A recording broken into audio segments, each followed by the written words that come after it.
going on, everybody? Welcome to another NBA draft night. What we've been doing the past couple of years, we've always been in Oohs and Ahs, at Oohs and Ahs, rather, Georgia Avenue location, enjoying the good food and the atmosphere there. This year is a little bit different. As you can see, I'm at home. Cardell's at Capital One for the Wizards draft night. Other than that, things aren't changing too much. The draft's about to begin. We'll talk about the picks and their fits as they get selected. Cardell has some actual work to do during the draft, so sometimes you see him go and come away just like you've seen in past years when he pops off camera for a little bit and comes back. Going to be pressers. He'll come back in, share some notes or what have you. But we're looking forward to a fun draft night. And again, I've been doing my best to stay off Twitter because Woj is trying to break his personal records and spoiling the picks. And then obviously, we all expect. I've been saying it for the past week. Cardell Rave. We're all very aware that it might be absolute chaos tonight as far as trades and whatnot go. Like even more than typical. So, it might be a busy night for us on that front where, left and right, we're like, oh, it's going to be one of those nights. That said, as always, you guys know what it is. Hit the comment section throughout the broadcast and, join the conversation. I got the feed up, so things are proceeding as normal. Cardi, I asked you just off the top. I think we all know who the first three picks probably are. Just a matter of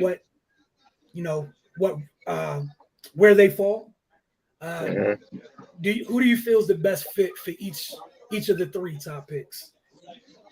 It's tough to say because we don't know what Orlando is eyeing. They kind of in a they're in a weird situation as far as rebuilding, but at the same time, still trying to compete with the youngest that they have, who they're going to keep, who they're going to continue to develop. This is a new coach after 1 year. It's all about the direction he wanted to take it. It's tough on that year because they have a lot of young players. And keep in mind, like a player like Jonathan Isaacs, he was out last year. Where does he fit in? You know what I mean? So it's a couple players like who you talking about, like Chet Holmgren or whatever. That are similar, and where he is, he's bigger, he's taller, but Isaacs hasn't been able to stay healthy. So he has the size and skill and athleticism to cause a lot of damage, man. So it's tough to kind of see where they're gonna go. Oklahoma City Thunder, Lord Jesus, look, man. Are they going up, down, left, right? Look, bro, it is, man. It seems like they got a team full of lottery picks, man, with more lottery picks to give in years to come. So it's no telling, man. I think for Houston, it's different. They already kind of know what their core is and moving forward, their young core, starting their backcourt. Kevin Porter, obviously Green. So I like the young fella from Turkey, the big. I think he's promising. I like Kenyon Martin's son, Junior. I like what he brings. Right, what they need is, they got the third pick. They can go either way, man. They need some veterans in there to help elevate what the youngins they already have. So if they're gonna just go all out with the youth movement, they might hire one of those versatile wings that can come in and play the 3 or 4 and run with their backcourt. And the big kid up front with 30, especially since they trade Christian Wood, so that kind of tells you. That they eyeing more so somebody in the front court that help balance things, but it's tough. It's tough to see where they can go, or they could just use that pick for draft, for a trade. You just don't know. I think this draft is very good, but it's not generational on top. These guys that may develop to be that. When you look 20 years down the road, like never shown they have the potential to be that, but it's not somebody you can look at and be like, oh yeah, he come there, he ready to go. Right. It's just and you can put your franchise on it. It's just not like that. So it's interesting. We'll see though. Yeah, and I like that point that you brought up because of that. We're already talking for other reasons because of the teams and how they've managed their cap in the past, and some teams might have to make trades just to open up their cap to spend money in free agency in another week. It's gonna be crazy. It's legit going to be nuts. Then obviously we have no idea how that. We're talking about the first three picks, right? Yeah, Think about what the rest of the top 10 looks like. It's going to be madness. yeah, and how all this gonna play out, with the rumors going on in Brooklyn and Yep. some of these other teams and whatnot. Look, man, this has the potential to be a very Yep. eventful. That's the word I'm using, eventful draft. So it's just hard to say. Like I said, there's a lot of pieces that can be very good off the break, but I think it's a lot more talent that needs time to develop. Right. And we saw with Golden State, they developed some of their young pieces and paid off. They became key contributors quickly for them going into the championship. Whereas some other franchises, man, if them kids don't figure it out, it could be tough. They can be up and down in the G League, or they can be giving up on. You're not heard from again in a few years, so you got to keep an eye on that as well.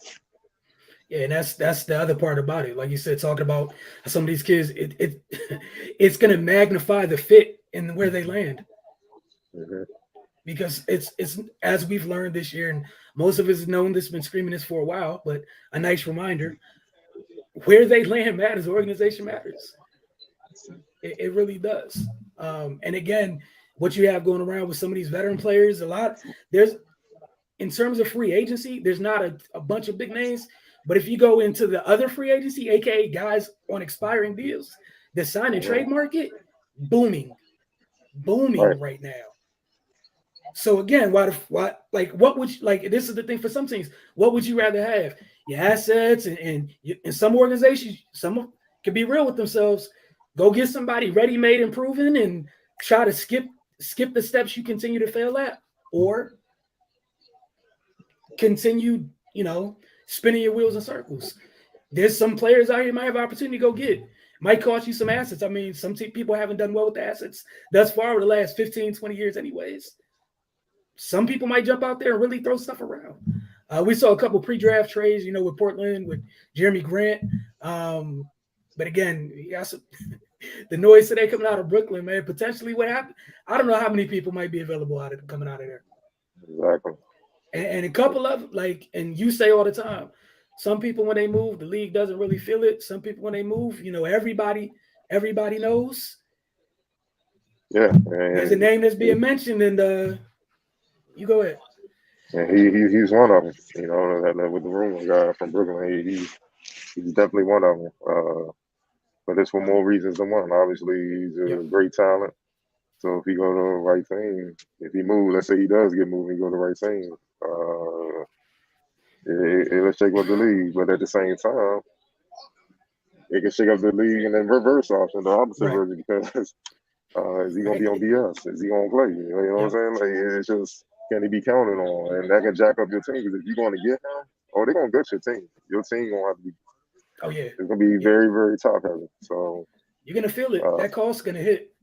Exactly. So it remains to be seen. But I think after the, like you said, first 3 picks, things will flow now. You can kind of get an idea where they're going as the draft goes on. Right. And looks like we're about to, the magic on the clock at the moment. I'm definitely excited to see how the rest, after the first 3, to see how the rest of the top 10 shakes out. I expect madness as soon as pick 3 is turned in. From 4 on, I expect just pure chaos. All right. And the first pick. Yep.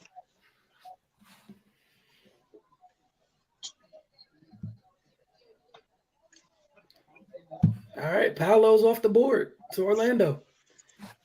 You talk about their front court. What do you feel he immediately adds? A reliable wing. Like I said, a 3-4 guy that can come in, score, defend multiple positions, and rebound. He was kind of him, and then Jabari was the kind of the 2 I was looking at for that pick. But you just never know. So for him there, they possibly gonna move a couple of them youngins. We're gonna just have to see who. Right. And because look, with the new coach getting year 1, this is his guy. So he's getting behind him. He's the guy. He's gonna put his focus in developing him. Everybody gonna have to get in line. It's just how it works, man. So you got coming in and put in work, man. But he's talented, man. I don't know if you remember, we had on like when he was a high school junior. talked about him on the show, man. He was out in Washington out that way, and Kelly on the West Coast just killing, man. I was like, man, he got, they said today he got no more pick potential. And then he was the most consistent player on the Duke team last year, man. By far their best player. So I'm not mad at the pick at all, man. He's proven at every level. He's dominant, and he's exactly what's dominating the league. I mean, hell, Yep. I know they lost, but Jason Tatum, Jaylen Brown, those guys, he's a little bit bigger than Brown. You saw what Wiggins did, man. You need one of those wings to have a shot, man. It just is what it is. So he fits that mold, and I'm not mad at the pick at all on that though. Yeah, and like you said, I obviously like what he brings to the table. I'm interested in seeing, like you said, it's the new coach's first draft, what their vision is, because they got a lot of pieces, not redundant pieces, but you got a lot of pieces where you inherited a ton of pieces. The only thing we know for sure that you wanted for sure is this right here. This was your choice the entire way, and we got to see how the rest of the roster shapes out. Mm-hmm. But it's not a shock that, like you said, between Jabari and him in terms of what the league's about right now, if you got one of those guys on the wing, also played it 4 times, you got one of those guys, it puts you in a conversation in terms of building a team. Not shocked, and I just want to see how Orlando continues to build this out, because we know they got a logjam at guard. They have a logjam at guard. What do they got? It's Suggs, Cole, Anthony, and Kel. Yep. So, decisions going to have to be made. And then, like you brought up, Kel got back sooner than Jonathan Isaac did, but still got to figure out what they're going to do with that. Do you keep him? We've seen Bamba take Bamba took some steps last year in the right direction for them. Right. Which is huge, but which I'm sure is in their mind when they made their selection tonight, possibly. But I want to see how the rest of this shakes out. They took Franz last year, right? In the first, it was Wagner. Yeah, Wagner. Yeah, it was Wagner, Franz Wagner last year. So again, think about the type of size and length they're putting on the. They have really at the 3, 4, 5 potentially, or just on the floor. Period. Honestly. And this kid, he's a lot more athletic than Franz. Even though Wagner, he can get up on his own, but this kid, yep, he's bouncy with it. So yeah, Terrence Ross is another veteran guard on that team. He might get moved because I'm pretty sure it's getting to the point where you need to send him somewhere where he can try to win. He probably want to go somewhere where he can try to win because, like I said, there's a youth movement there. Gary Harris is there. A ton of guards. Yeah. Bobo is there. Bobo is there. I forgot he's there. Yeah. You know what I'm saying? So Wendell Carter, another front court player. Yeah. They have a ton of youngins. That's what I mean. So somebody will have to get. There's not minutes for everybody. Yeah. Somebody's. A few players can move. So but not mad at Orlando at all, and they've had a solid track record with the number 1 overall picks working out there. They haven't always stayed there the entire time, but that's what I was about to say. They've worked out. They got people there. They've been impactful once they were drafted, but they got to learn how to get them to that second deal. Exactly. But that's on them to develop these guys and make them want to stay. Yep. Give them success, man. So that's the hard part. Up next, we got OKC. And sometimes in the draft, in matter of the sport, in some drafts having a second pick, when it's kind of it's not that it's controversial, but it's kind of a toss up at times. Between 3 players, you always got this. You got the first shot at the other 2. And we were just talking about OKC. I have no idea what they're gonna do, man. Because again, all I know is they stockpile lottery picks, and that's it. I don't know what they do outside of that. And they just selected Shet, which is crazy because remember the Pokusevski kid, the 7-foot kid from last year? Yeah, they got Poku there. Yeah. That's what I'm saying. They'll probably try to play them dudes together. Yeah. And they would be the tallest, lightest front court in the history of the game. Because both of them is sub 200. Yeah, like Poku's like 190 and change, and I barely believe it's 190. Chet's about the same thing. So you got Giddey, you got Giddey, you got Shy. Yeah. You got Lou Dort, Shaq, shoots a three.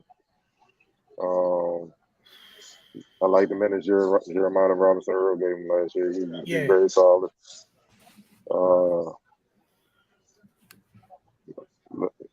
Trey Mann was there. He gave him good minutes. What do you think this means for somebody like Darius Bazley? Because it's in the front court. Adding to their front court. But he's going to have to be he's going to have to be a 4-3. So I don't think it really bothered Darius that much. And Darius is one of the best players outside the shot. So yeah, you just got to figure out how to make it work. But again, like we're just talking about Orlando, it's another team that is going to have a really young, athletic, and long front court. The thing about Darius that kept him off the floor was, he wasn't inefficient from three, so it kind of shrunk the floor. But defensively, he has potential. Look, man, he showed flashes. He just got to be more consistent, be able to hit the outside shot. That's the thing. So if he come back and he's not able to do that, then this kid might rough him. It just is what it is. Especially the number 2 pick. We all know how that works. They gonna put him out there. So. We're gonna have to see, man, because they gotta make that work, and it's a bunch of youngins just trying to prove, and ego gets involved, so it's gonna be a tough road. Man, all right, so go ahead. I'm sorry, I didn't want to cut you off. No, I'm just saying I'm not mad. Shaq. We already knew Shaq coming out of the house was gonna be high regardless, so it doesn't matter how high. So it is what it is. Look, that could be said for both for both players that went 1 and 2. Not a shock at all, just where they went. All right, so third we got Houston coming up. I think it's a foregone conclusion unless something happens we don't expect. Jabari coming off coming up next. We saw what they did in terms of like literally making room in their front court by trading Christian Wood. How do you like his fit? Like they made it clear early, like, hey, look, there's a spot with minutes. And like you said, it opens room for Sengun play the 5 a little bit more because Houston was doing what they were doing at times. They had Wood at the 5 at times. He was on the court with Sengun, who you love. How do you like Jabari's fit, possibly next to Sengun and the rest of the youngsters in Houston? Oh, he feels perfect. 6'9", 6'10". 3-level scorer, got to improve defensively, but I think he's a willing defender. You know what I mean? That's the key. So he's going to have to get adjusted to the speed of the game at the NBA level, but his versatility to defend will be key. You know what I mean? Because he can. Well, Perun will go down there and probably bang with the bigs. You know what I'm saying? They can move him to the floor. They can still keep Porter. They can still keep Green on the floor. They can play KJ, who's a Fogo stick. You know what I'm saying? Or John Tate. You see what I'm saying? So those type of guys. Rumors again about Eric Gordon. Where is he going to fit in this equation? But that's a vet. They can show him the ropes, especially on how to get your shot off, shoot the ball. Look. He fits right in because all they're gonna do is run the gun. That's what they're gonna have to do. Let's call it what it is. Ain't gonna be no slow down. Hey, nope. Get the ball. Get after it defensively. Get the ball, run it. They get back, stop the fast break. Look, Alperon, go to the block, do what you do. Let's make something happen. So I think he fit perfectly with them. So actually him dropping, or I don't even know if he was dropping. He was in the 3. It makes sense. I guess in his eyes, him dropping, because he probably expected him to be number 1. In his eyes, dropping might be a blessing in disguise. Right. It was legit with the 3 of these dudes. Just which team saw each of them respectively as their best fit. Personally, that's all it really was. And obviously, if you felt differently, there's nothing you can really do if you picked after the other 2. is what it is. Exactly. You feel different. Go win rookie of the year. Mm-hmm. All three of these dudes ever shot. I mean, who you really? I mean, once you prove that you belong on the floor, everything's geared towards you anyway. Because you the top pick, you the hot new prospect. So you gonna win that. Pretty much. It's really that simple. Excited to see how all of them hit the ground running. I'm also happy that we actually have summer league this year. Like going through the pandemic and stuff is one of the things that's been affected a little bit at times too. Where all the last 3 years of rooks all have had the same rookie experience in terms of coming into the league. So happy that these guys, although it's gonna come kind of quick, a la WNBA, but not as quick. But looking forward to what is 2 weeks summer league. Yeah, pretty much. Can't leave that quick. So can't wait to see everybody hit the court for the first time, man. But again, three teams that were picking that high for a reason. and high quality talent. Like and it's official. It's official. Going to Houston. Yep, he was going to Houston. And then the other thing we got in this first round, just looking forward a little bit, is we got several teams with two or three first round selections. I'm interested in to see how many of those teams are going to use all three, both or all three of their picks tonight versus putting them in trades to try to get some vets to infuse their young rosters. So I think a lot of those picks are trades. Just setting them up for the bigger trades to try to improve quickly, get some vets. So go for a home run. You know what I mean? Like the league is getting more and more competitive as things go on because a lot of the youngins are growing up, so it's making it deeper and stronger. So it's not even enough just to have a couple players, top like all world players. You need depth now. You know what I'm saying? Like look at what we saw in the playoffs with the Brooklyn. They got 2 all world players and they didn't even get a win in the playoffs. They played too many minutes. They got worn down. You need that. You need guys that can come in and hold it down. I know Joe Harris wasn't there. Certain guys weren't there. I think Seth Curry was banged up, but it's tough. And like you said, we saw depth play a role for both of the teams that made final runs. And then it played sort of a deciding factor in the finals itself. It's key. Some people don't think about the late first or especially second round picks. For some reason, people devalue the hell out of second round picks. And if and when you hit, they're key.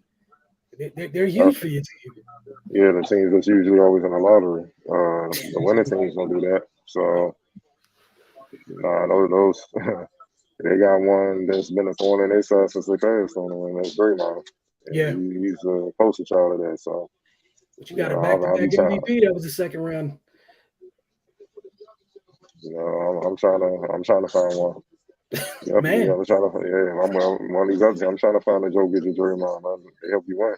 They win championships. So anyone that just kind of dismissed the second round is foolish. For sure. All right. Up next, we got the Kings, and I don't know if you saw the graphic going around Twitter earlier today. Think you know what I'm talking about? You said you didn't see it? No, I didn't see it. All right, so somebody put up, it was a graphic from some show earlier on, I think from what's it called, from ESPN or whatever, and they put the Kings picks and then who was picked to pick later. Man. When I tell you it was brutal, sheesh, it was bad, man. It was like if it was a court case, if it was a court case, the defense rested after putting that graphic up. That was an opening statement. We're done here. People love trauma. Man, it was bad, man. So, talk that I know it's on screen. You're able to see it as well. Mike Brown in sack right now. We know they had the trade, the midseason trade last year, or the deadline trade rather, bring in DeMontis. Obviously Tyrese left. They still got De'Aaron and Off Night as guards. I think HB is still over there as well. I'm interested to see what they end up doing. Because if they do take another guard, does that mean somebody else is on the way out? They had 5 centers. So They had 5 dudes that played the center position. So yeah, oh man,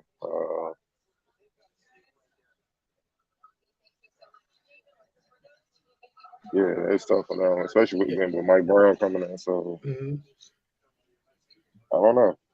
Because I mean, what's it good? He was just in the finals. You know, I don't know how much input he's been able to have or whatnot into this in terms of how quick this is going on. Obviously, you know, the Kings were preparing and whatnot, knowing that they had hired him, but still, like, how do you, you know, what you were just talking about for Orlando in terms of who's over there, in terms of their newer coach getting a chance, you know, their first pick's going to be their guy, essentially. So we get to find out what Mike prioritizes in terms of who's on the board.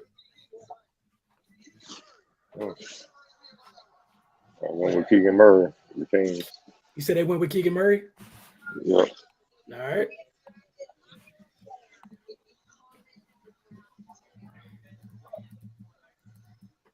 So look to go ahead and plug that spot next to Sabonis. Yep.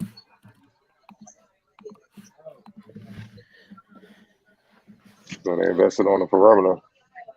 Like you said, De'Aaron, you got an off night. You still got Dante, Terrence Davis. Yeah. Stretch the floor, rebound. Good, I'm not mad at it. No. And that's what I was anxious to see was if they ended up picking a guard, would it mean they're kind of trying to rebuild something or whatever versus just trying to see what De'Aaron and Sabonis are together going forward, adding to that group. So can't be mad at that at all. And the other thing is no one's going to be asking you to come in and lift the world in this scenario. He's versatile. Like I said, he guard multiple positions. That's the key, man. You can't do that. Hey, man, it's going to be tough, but the main thing is he can stretch the floor.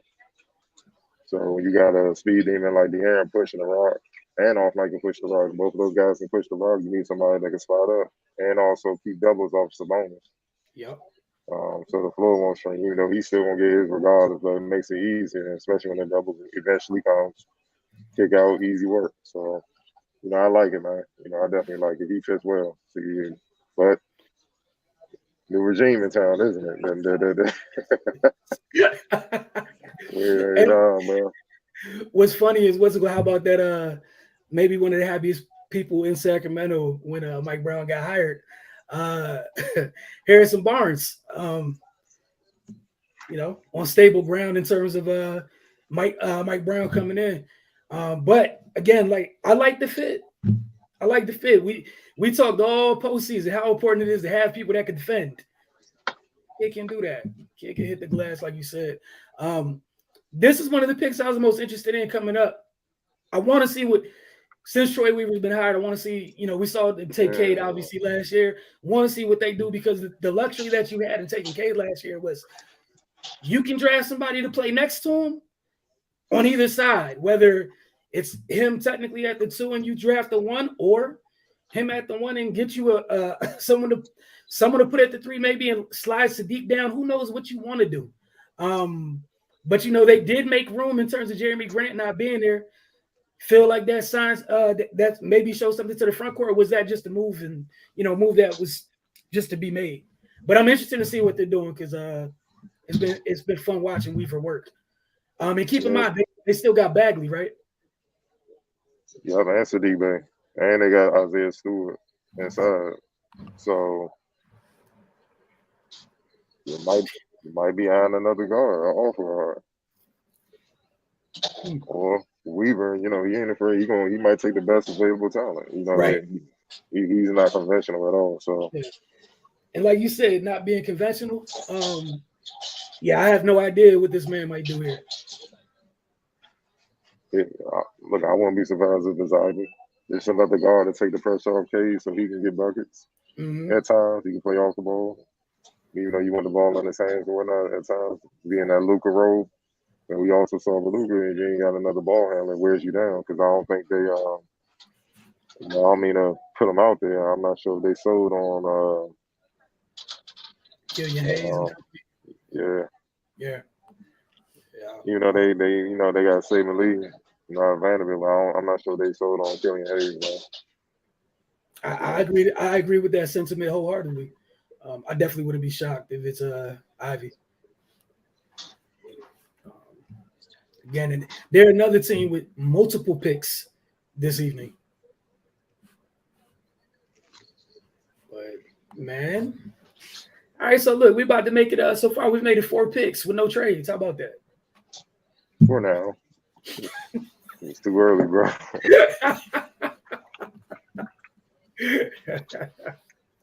Look, man, it's progress to this point. But yeah, I'm excited about what the Pistons are doing. And have been since he got hired. But I don't know. I have no idea what this man might do. Exactly.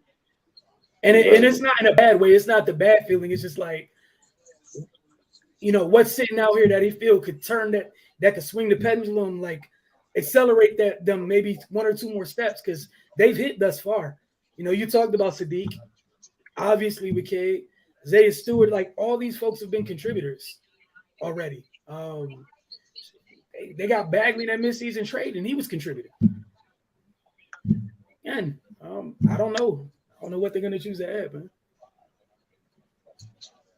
Oh, they got a lot of options. I know that right here at this point. A ton of options.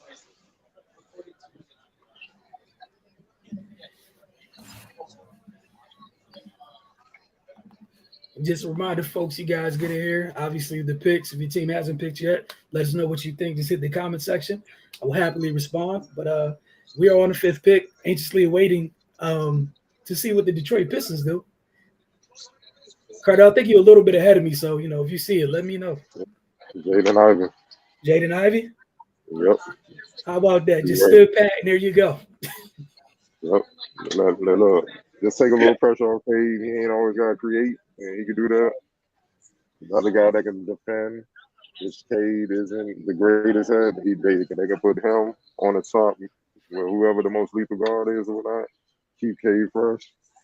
I mean, I definitely like this pick. You want to talk about a tough young backcourt? Immediately. So what does that give you? That gives you Ivy, Cunningham, and Bay.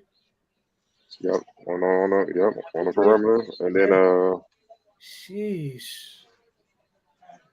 You got Stewart, possibly Bagley, because Bagley played strong.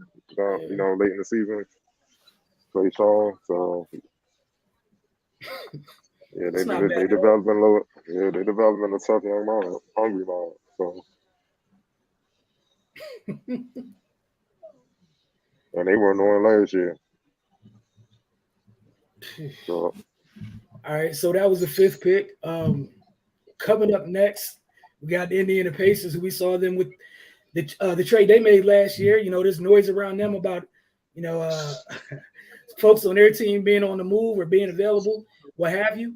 They were in that trade with the Kings. They brought in Tyrese Halliburton, who hit the ground running in Indiana. It's not to say he wasn't hooping a sack, but he hit the ground running with a little bit more opportunity in Indiana.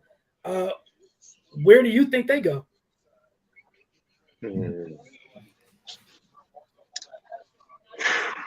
Man, because they took Duarte. I mean to stump you, but they took Duarte last year, right? And then again, like coming into this, we know like names like Brogdon, Turner, what have you. Multiple reports just thrown out there in terms of them dudes being available in talks, and that wasn't like some of the noises coming up in the last 48 hours, like before the regular season even ended. My thing is, what are you gonna do with Miles Turner? I don't know. You know what I mean? Like, are you investing in him long term? You got Buddy Hield, Halliburton, obviously in your backcourt, but Duarte. So your backcourt is pretty much Malcolm Brogdon. They may keep him, they may not. Do you love Jalen Smith? You see what I'm saying? Like they Man, I think they'll probably go with an athletic wing, a guy that can a 3-and-D guy. Okay. I think they'll probably go that way. Yeah, because they were just one of the teams where I don't, like you said, we know the names that are rumored to be in talks, but I don't know who's staying and who's going, what's moving, and what have you. Knowing that Miles Turner, that changes the discussion by a large amount. Him not being there changes it again. Because it seems as they're eyeing trying to get the center in the trade market or whatever, or free agent market. So I don't know. They're in an interesting position because they have pieces. Yep. You know what I mean? Right. So you talk about possibly a 3-and-D for. Oh, they put the pick in already. The Pacers aren't playing. They like something. They got that pick in immediately. Are we getting closer and closer? Obviously, the Washington Wizards select 10 as of right now, this evening. And that's where Cardell is currently at Capital One Arena for Wizards draft night. Man. I mean, do you go with a proven commodity? Do you go with a project?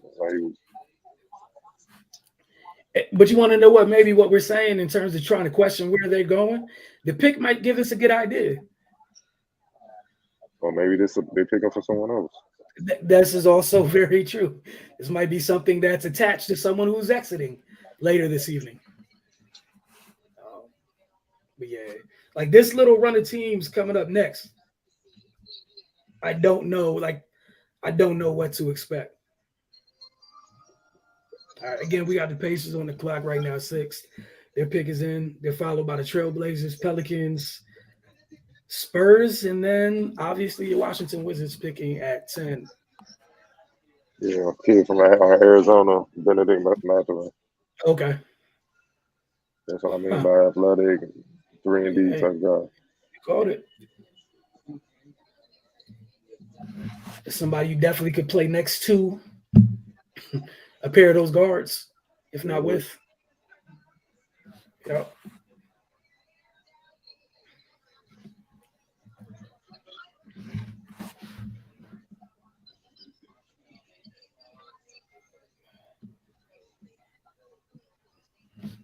All right, so okay, Indiana. 37% from deep. Oh yeah. Yeah. I heard people in the league like that. Yeah, indeed. And that's what they did not have last year because they got ate up on that wing spot on a nightly basis. Mm-hmm. He's a freak athlete, and most importantly, he's a dog. So yeah, this is a great pick for them. What's that thing you always say about freak athletes on the defensive end and how they can impact games? Yep. People watching the highlights. He caught a lot of bodies last year. And I like him because he plays mad. He plays angry. You know what I mean? Like, nah, I ain't here to be your friend. Nah, they definitely need that. Get you up out of here. And being an athletic as somebody, with Tyrese and his vision, he will be utilized.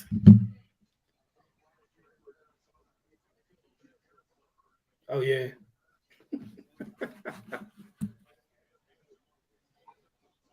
Oh, yeah, Anunoby. Oh, Lord. You said what? No, my bad. I forgot we live. My bad. No, what would you say?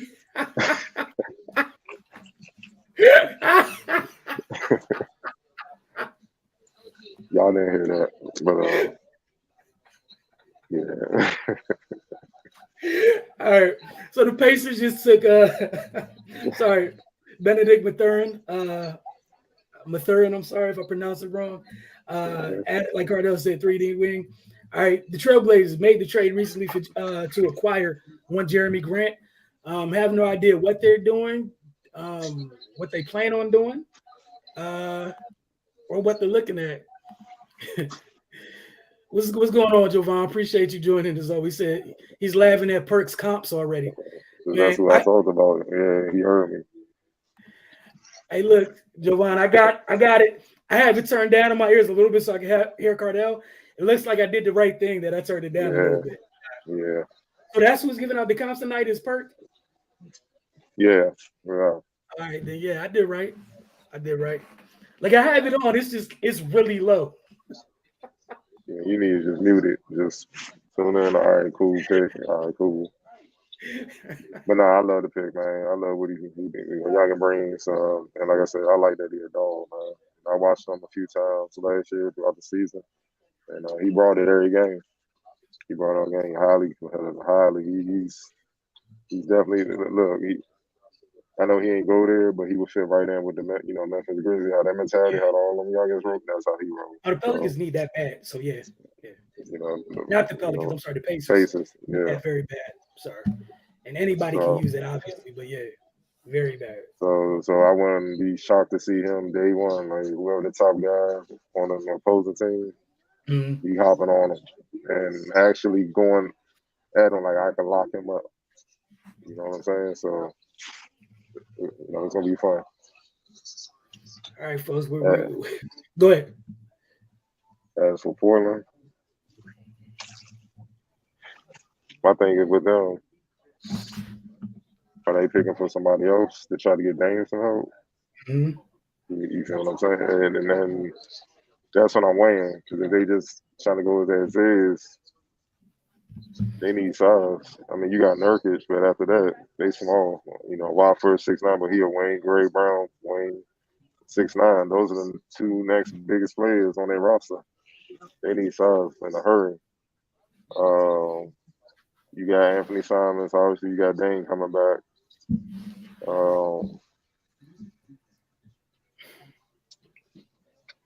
Look, man, I'm just trying to. And we've seen like the times when Nurk has been injured. Boy, it's disgusting to watch. Because, like you said, there is a. My bad, Josh Hart out there. Yeah. He needs size. But like I said, I'm not sure if they picking for themselves or they picking for somebody else to try and get some veterans in there. Right. All right, well, we shall see. We shall definitely see. There's still more than a few things left on this board. And I'm interested to see where they're going. Because if they do want to go size in terms of adding to their front court, what are some of the players you like at that spot? I would take a look at Jalen Duren from Memphis, man child, 6'10", 6'11" kid, super athletic, a beast.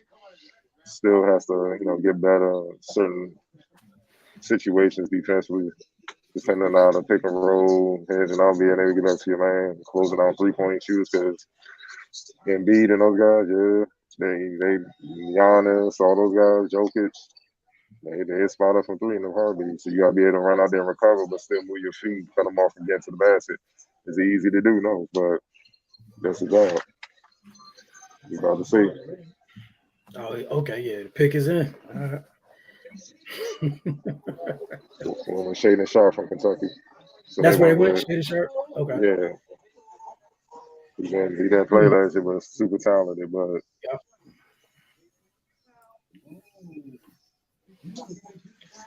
okay, that's not bad. So this might be them picking for somebody else because he got talent, but I don't know if Dame's trying to wait for him. You feel what I'm saying? I don't know. This is one of the things where if you put him in a trade to get somebody who can help right away, that team feels like they feel like they got top 10 quality in the selection, right? Where they can afford to wait. So yeah. Right. I was definitely a fan of this kid's going in. So with that amount of what you said, I wonder what's headed over. Because again, you don't go get Jeremy Grant if you're out here trying to wait. You know what I'm saying? If you're just waiting on things to happen naturally or what have you. Yeah, he has NBA ability for sure, man. But I don't know for him to be ready. I don't know they got that time. So, like I said, I don't know if they picking for somebody else right now, especially for a guy that didn't play at all last year. So, right. That's tough to do. We got a fun selection coming up next. And the Pelicans, because prior to that midseason trade or that late, that deadline trade or whatever, then they went on their run, get in the postseason or at least in the play-in tournament, what have you. Where do you think where do they look? Because they're still waiting for their, the guy they took number 1 overall a couple years back to be available to them on an every night basis. But, we saw what the addition of CJ McCollum was for them. The continued growth of Brandon Ingram, they showed last year during that run, they're on their way. So, if you get Zion back and heading in the right direction, how does that impact? If you could take a second, try to put your mind on how they're looking at this. Where on their team would you like them to address? You know what?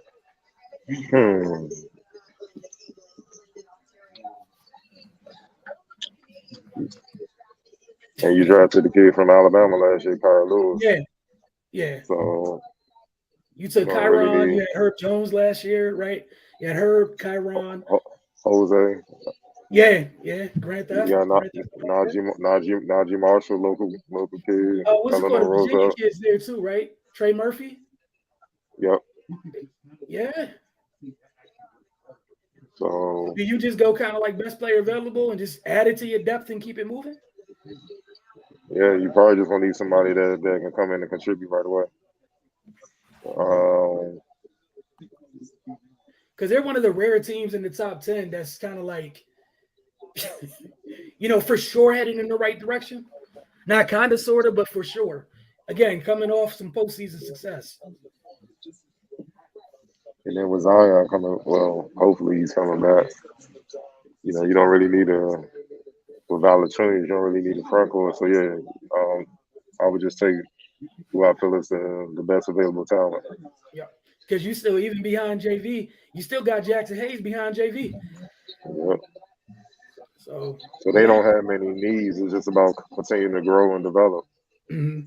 Which I think makes the pick scary, honestly, from that standpoint. When you're not drafting for need, you could take a swing technically because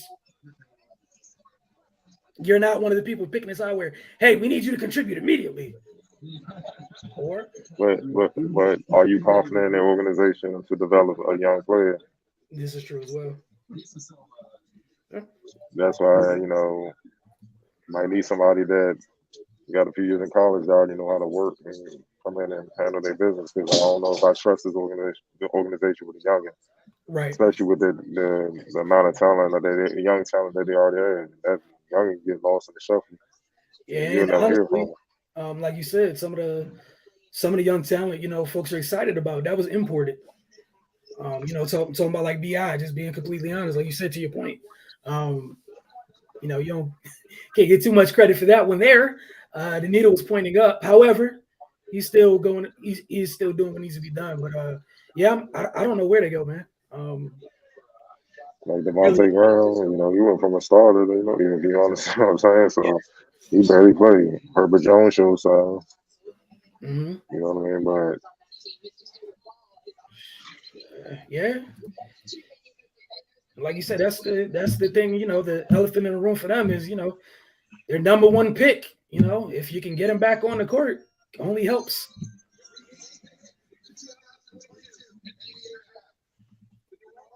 But yeah, you want to talk about options? Dyson Daniels. Oh my god. Yeah. Night, so I like it. Who they thought was the best talent. Yeah. And he definitely is going somewhere where there's not not pressure on him as a point guard to score in the least bit at all.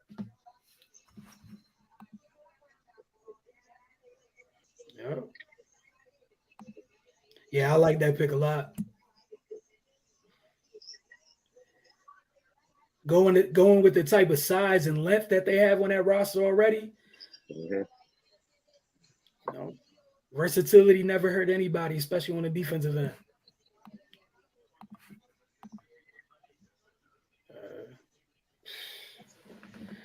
right, we in His close.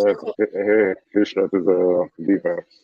Mm-hmm. You know, we saw him when they came here play the go-go.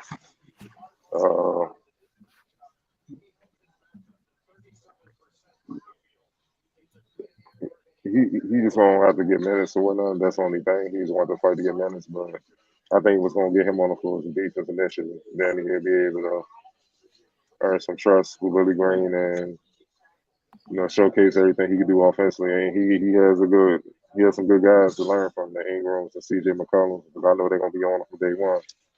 That's how we work, be professional or whatnot. So he's in a great situation, man, where he can just learn at first, but be counted on later on if he handles business, behind the scenes, which, I have no reason to think he wouldn't. You know what I mean? That's what the Ignite program is for, to groom you to be able to come in and contribute right away in the NBA. So, I have no complaints about the pick at No. all. That's two of us that don't in the least bit. Man. And we've seen how we saw, last year during their run to close the regular season and in the postseason. Defensively, they already have some folks that got it done defensively. You add another one to it, like you said, it's the key to getting minutes. But it always gives you a chance against really good teams. The more versatile, lanky defenders you have at your disposal, and they have several. They got a bunch of young guys that can bring that to the table along with the other things that they do. Right. Coming up next is the Spurs, which is interesting because I don't know what they're doing. We saw the DeJounte Murray noise yesterday just a little bit. Don't know if it's anything more than actual noise, but the Spurs picking in the top 10. So they've acquired. You said DeJounte Murray noise. What you mean? Just with him some noise came yesterday, several reports about him possibly being moved and all that stuff. Whether it actually happens is a different story, what have you. Again, just a bunch of noise over the last 48 hours. But again, what's important, the Spurs are picking here ninth. They've made some solid picks over the past couple seasons. You had some solid players. What do you feel like there's a key area they need to address right here? Yeah, the front court. They don't really have much production up front. They need somebody to. Jakob, he big, but he don't really make that much of a difference. 13, he close to a double-double. But he don't spread the floor. That's another thing, right? So he's a solid defender, but they need somebody that they can throw the ball into and get them easy baskets. Right now, with the Spurs, they all perimeter based. I think the DeJounte Murray talk, I think that's all teams just inquiring, trying to, a lot of teams want a point guard. And he's a young point guard that became an all-star last year. Right. And a legit triple-double threat. So, he's special. And he's just entering his prime. He's only 25. So, I don't believe that. Because, you trade him. Come on now. Yeah, the cover is very bare. So, Level Keldon Johnson brought. Lonnie Walker has a ton of potential. They have youth on the perimeter, man. They just got to show up their front line. And you think this? I know that. Go ahead. I'm sorry. They've been waiting for Zach Collins, but he can't stay healthy. He showed flashes in Portland. He could have been special, but if he can't stay healthy, I don't. That's tough. But what were you about to say? I was about to say, do you feel like this might be Atlanta's spot for Jalen Duren? Possibly. Or talk about for their front court, or go ahead, or was it somebody else you were going to suggest? Everybody high on the kid from France. Oh, okay. Who's main D? He's another wing, and they have a bunch of wings, so that's why I'm not sure about him.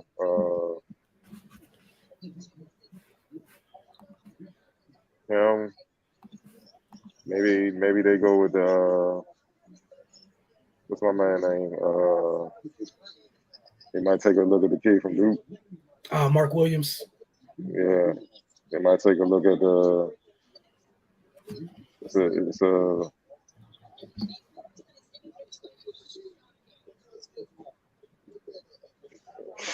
I don't know, man. They just in the weird spot. And then I'm just trying to think because I'm trying to put myself in Pop said where he's at also. 'Cause that's a big part of that. Like, what is he looking at? Is he looking at somebody overseas? The big kid from the big kid from Auburn, the center. Kessler, right? Kessler. As far as protecting the basket, he's already NBA ready, and he knows exactly what to do out of pick and roll situation. So he rolling, he can pop, and he can hit threes at times. I don't know. Would they go outside the box and get somebody, or are they Well, looking the pick is in, and then right after that, that building where you are should get active soon. They're on the clock. Yeah, I already know who I want the hometown team to take, but we'll see. All right, well, we'll get right to that as soon as they announce who the Spurs are selected.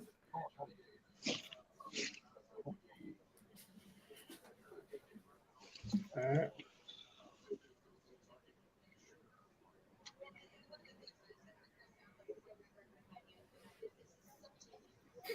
Jay Billis out here reliving the conversation we just had. he was tuning in. I think he heard us, so I don't know how, but or we might have been saying something that made sense. Not sure either or. Yeah, tend to be in a lot of gyms, man, year round. So I heard it helps. Pick up a thing or two.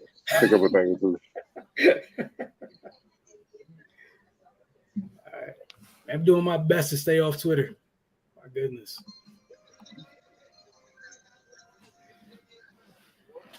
Yeah, I think what you said earlier is going to describe this night perfectly. Whole bunch of guys with high ceilings, depending on where they land, if they're able to get the kids to reach those ceilings. They went with Jeremy Sohan, Baylor. All right. So forward, right? Power forward? Or just a forward in general? Much. You went in and out. What'd you say? It's a forward, right? Yeah, out of Baylor, yeah. All right. 6'9". Okay.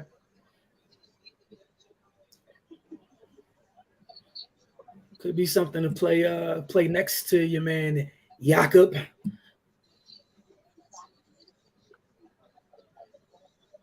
Oh, Polish national team. Okay. I'm gonna take a wild guess. Solid defender. Versatile. Yep. Oh, okay. And can pass the ball.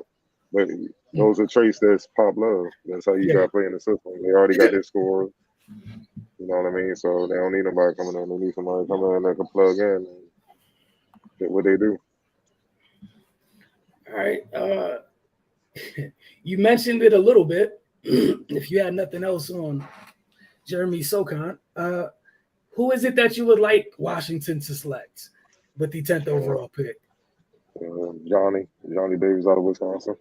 Okay. Another guard. The thing I love about him is he gets it done on both ends. He's very good defensively already. And we all know, Lord, we ain't even going to get into that. We trying to forget that. A lot of trauma last season, watching out. But offensively, he can get his. He can score. He can facilitate. He know how to use his body. He draw charges. Not draw charges. Absorb the contact so he can finish inside. He can shoot from the free throw line. He can shoot from deep. And he can run the team. Like, he's a complete guard already, and he has big game experience already. So we know the elephant in the room. They'll say where he leaves. This kid is insurance regardless. So I think he's the guy. Because I think he's the most ready made. You know what I mean? That is ready to go. You know what I mean? Because even outside of, just forget about Bill for a second. You got Rule. You've been in the league for a few years. Then you got some years on his level. Six for 4 years. You got guys that are older rookies. Yeah. That are like anxious to start winning games. So you need somebody kind of come in for that mode, not a young, and then you got to wait a few years. Because, times are ticking. So, I like what he brings overall, man. I think he can come in right away and help, just like Pittsburgh. We was like, all right, he's a shooter. And he played it, and he actually proved he was more than a shooter. You know what I mean? So I think this kid can fit right in with him.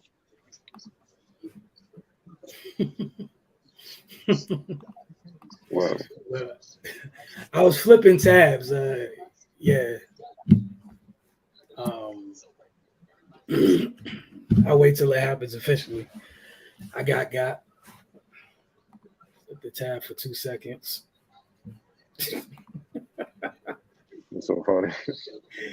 I saw the pick because I just literally I didn't have it. I clicked on the tab and of course it was at the top of the timeline. So Oh, yeah. Sound like I know what I'm talking about. Yeah. Yeah. Yeah, you need that though. Like he's strapped. Like not bro. Complete defender. I'm not even talking about on ball. His dig down, like when he digs down, he calls so many deflections and still just off his dig down, how he hustles back. And when guys flash open, you're not safe.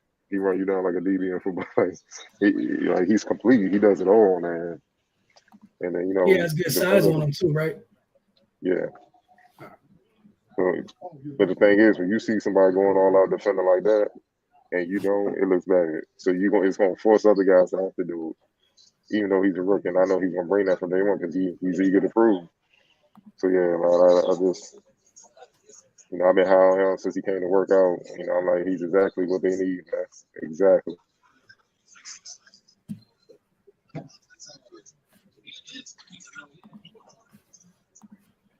All right, that would does that take us? 1 second. That takes us to 11 once the pick is in. But no, look, everything that you described, things that we're missing in spades here. And then the folks that did do those things, they're closer to my size than your size, so it hurt at times. Him having great size, and like you said, whether you know who's here or not, it's still something that it's still a need for your franchise, and that's the important thing. Mm-hmm. So yeah, I like him. He's actually one of my favorite players in the draft because of that. Like he's one guy I'm confident, like he's ready to go. He's like they can have a game tomorrow, you can put him out there. He just needs to learn a couple plays and he'll make an impact. And I think he's just a professional. You know what I'm saying? So that's huge. Man, they need it, especially at that position. I mean, bro, he's All-American. He was the first team All-American as a sophomore. So, man, all right. So I know 6'5", 196, Hawks played Pro Bowl. Like he built for it. He ready to go. I like the fact you said of all the things that you said, kid's professional. Complete, man. Man. They still have a couple more picks tonight as well, but it's not a bad way to start it. Talking about the Wiz, you got more picks? Yeah, they got a couple more picks. They do. But I'm just saying this is not a bad way to start in terms of getting something that is hugely needed. Yeah. It's official now.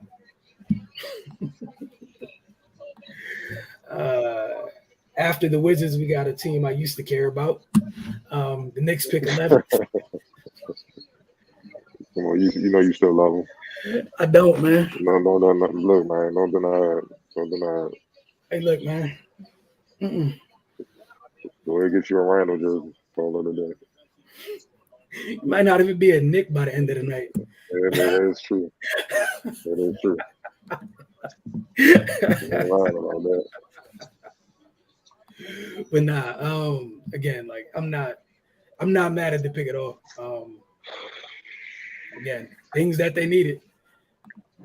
Man, the thing is, Knicks got talent, man. It's not like no, that's the part they're increasingly frustrating Like, and that's what makes them them. That's literally, if you were looking for a synonym for frustrating, you just say Knicks. Because it's not like they're talent deprived. And you want it, like, if they were that, you'd be okay with it, right? But they're not. You look at some of this, if you were just looking at rosters around the league and you took the logos off or what have you, you wouldn't put that in the bottom half of the league.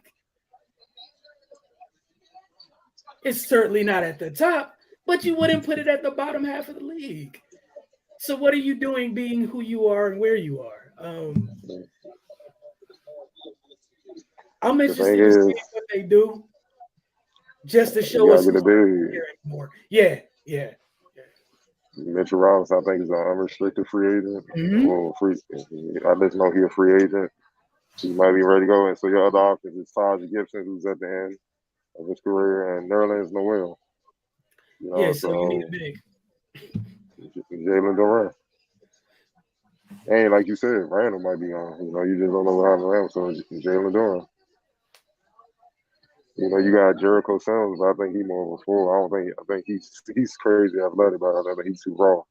I think Yeah. Jalen Durant's ready to play right away. So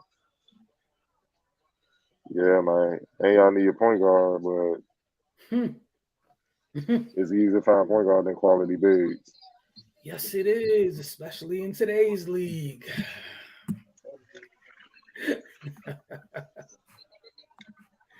Oh man, that is yeah.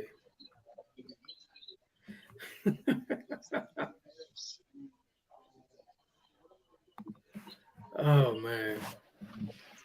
See, another in another universe, I would be frustrated and upset right now thinking about what they would be doing.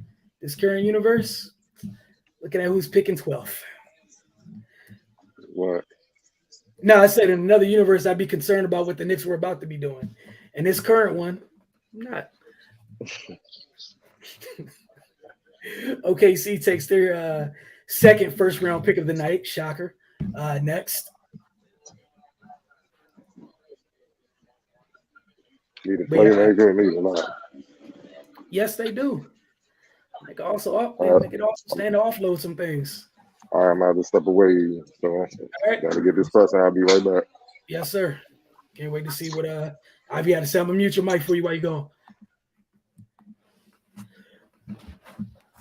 All right, folks. Like Cardo just said, you got the Knicks on the clock.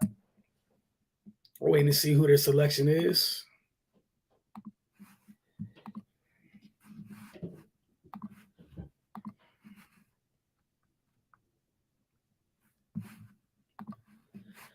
All right. No, they're still on the clock. Like Cardo was saying, I don't know where they're going with this pick, man. I have no idea what they're about to do. But we're moving on along here. It's a nice draft, little by little.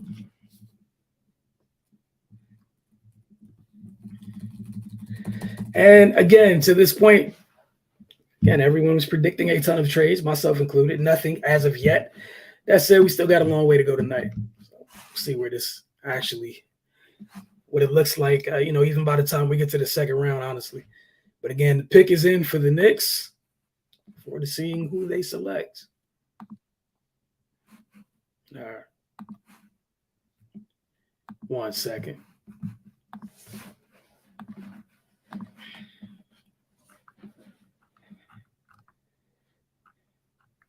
Oh, wow. Okay. Ousmane Dieng.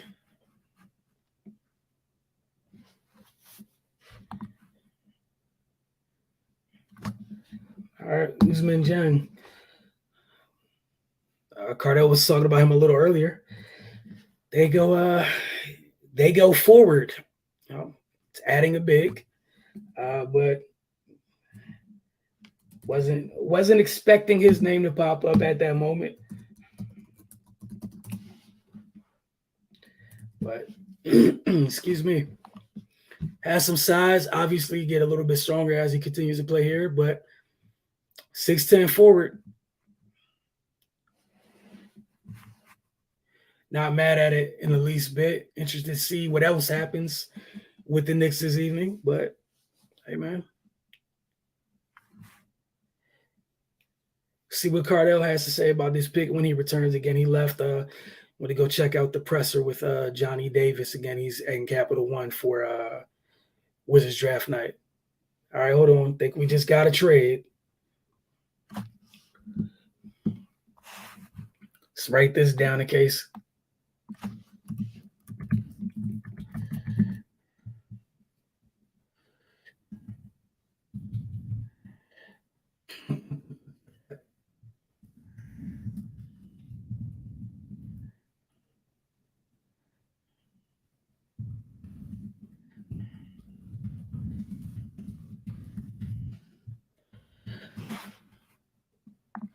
Okay, so the Knicks coming out of this, OKC going back to back. So OKC, remember they took Chet second overall. They just took Ousmane Dieng. We're just talking about. They just traded. We've been laughing about OKC having all these picks that they've been stockpiling. So they just took some of those picks, sent them to the Knicks. We'll see exactly how many picks it was later. It hasn't come out as of this moment. But Ousmane Dieng heading to OKC, the 11th pick. OKC keeps the 12th pick, so they're picking back to back. They're about to have 3 picks in the first 12 of this year's draft. See where they're going here. Interested to see where they go here. Sam Presti is busy. Wow. Okay.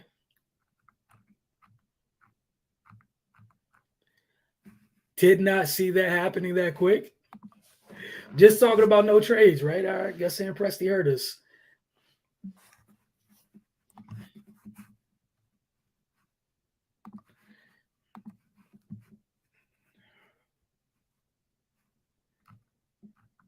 I'm trying to see if someone shows those multiple first-round picks. Have not seen them as of yet. Keep you guys updated on that. But OKC back on the clock, so they're going back to back. Don't know what they're looking at the moment.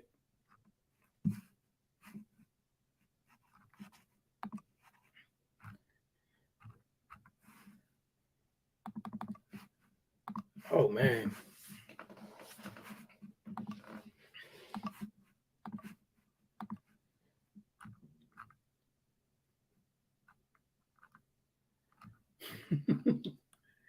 Yeah, this is interesting, man. Huh. I really want to see how many picks the Knicks got. I'm currently scrolling Twitter like I said I wouldn't, or wasn't trying to do, to find what the compensation was. Haven't got it yet. OKC still hasn't made their pick.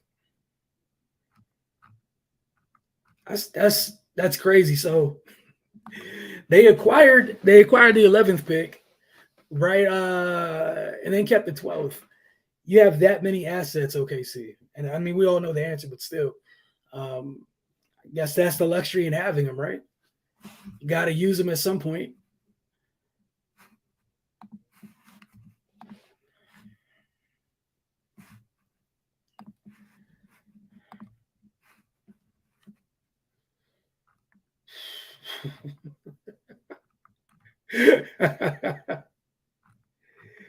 Yeah, I have no idea what OKC is about to do. Again, if you guys tune in, man, don't feel free. Don't be afraid to hit the comment section. Let us know what you're thinking about the draft thus far, whether your team has picked or has not picked, what's on your mind, etc. Just hit the comment section. We will address it. We will respond accordingly. Yeah, I didn't see this, man. Okay, so it looks like they went. I'm gonna wait. I'm trying to wait for it to be called. They acquired Ousmane Dieng from the Knicks and then followed it up.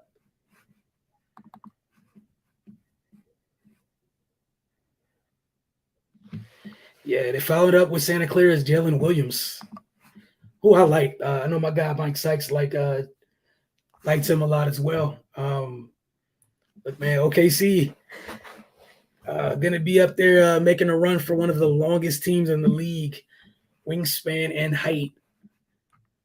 Sheesh, man.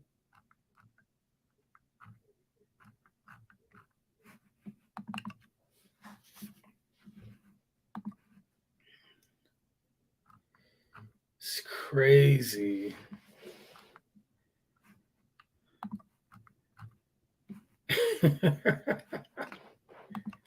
All the wingspan for OKC. All right, so again, we're waiting for the pick to officially be announced. I took a little cheat at Twitter in the last minute.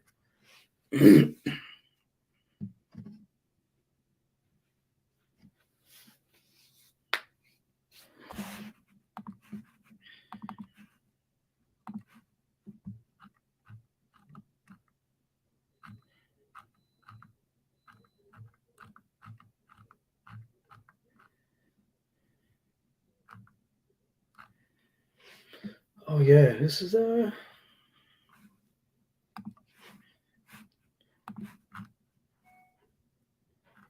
yeah, I'm anxious to see who it is, man. Of course, answers aren't being given, but again, I think it was Jalen Williams coming up next for OKC. Silver's hitting the stage right now, at least on my feed. Cardell will return when he returns. Let us know what Johnny Davis had to say in his first appearance with Washington media and beyond, obviously via Zoom.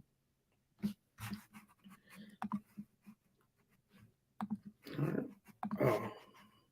So Jalen Williams and Ousmane Dieng for OKC, along with Chet Holmgren, who they took second overall. Williams has a clip. It's what I do know. You got some gifted playmakers on that team as well.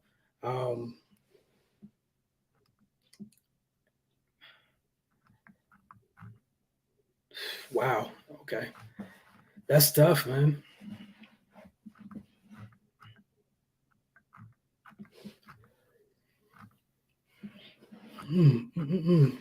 Did not. It's a crazy trade, man. But again, oh, sorry about that. That's what I meant to have out there. Still looking for that, but you had another long guard. Told you guys he has a clip. Also, someone else can handle the ball over there a little bit. That should be fun between those three. Again, if all three are retained. Talking about the three of SGA, Giddey, this young man, Baisley as well, Poku. Sheesh. Again, extremely long team. We got Charlotte on the clock next. I think they're still trying to figure out who their head coach is going to be, which makes this draft pick super interesting.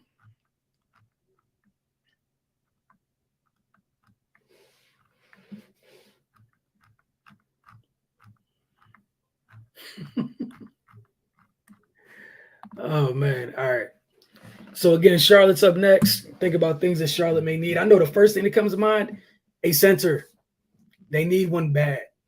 They need a five, an impactful five, like yesterday.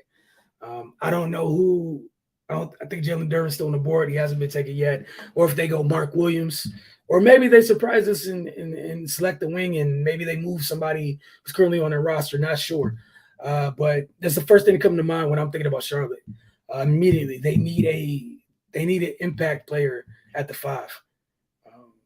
It would go a long way, especially when a defensive end for that. And also think about what you would be giving a young playmaker like LaMelo Ball. We see the way he connects with Miles Bridges, throwing lobs. You go get somebody who play over the rim. For him, give him a legitimate lob threat at the five. And again, just somebody to anchor them defensively, hit the glass, run the floor. I don't think you're going to be asked to do too much there. But if you're able to do those things, you'd have a great impact. So that's what I think Charlotte should be looking at. Could be super wrong. I don't work inside their front office. Interested to see who they end up selecting. They have not selected as of yet, though. Excuse me 1 second.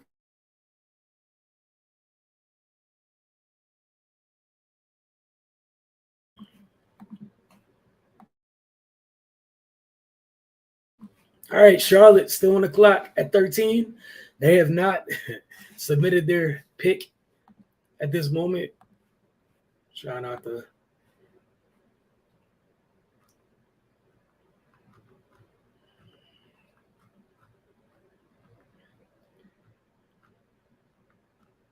Yeah, this should be fun.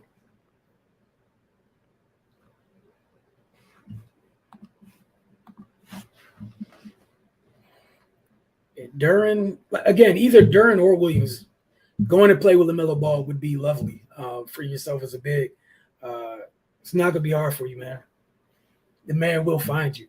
And again, it's something they need, man. They have a ton of athleticism throughout the roster. They need some at the 5. They truly need some at the 5. Several freak athletes, just none of which happen to play the 5. Give me a second, try to pull up their roster.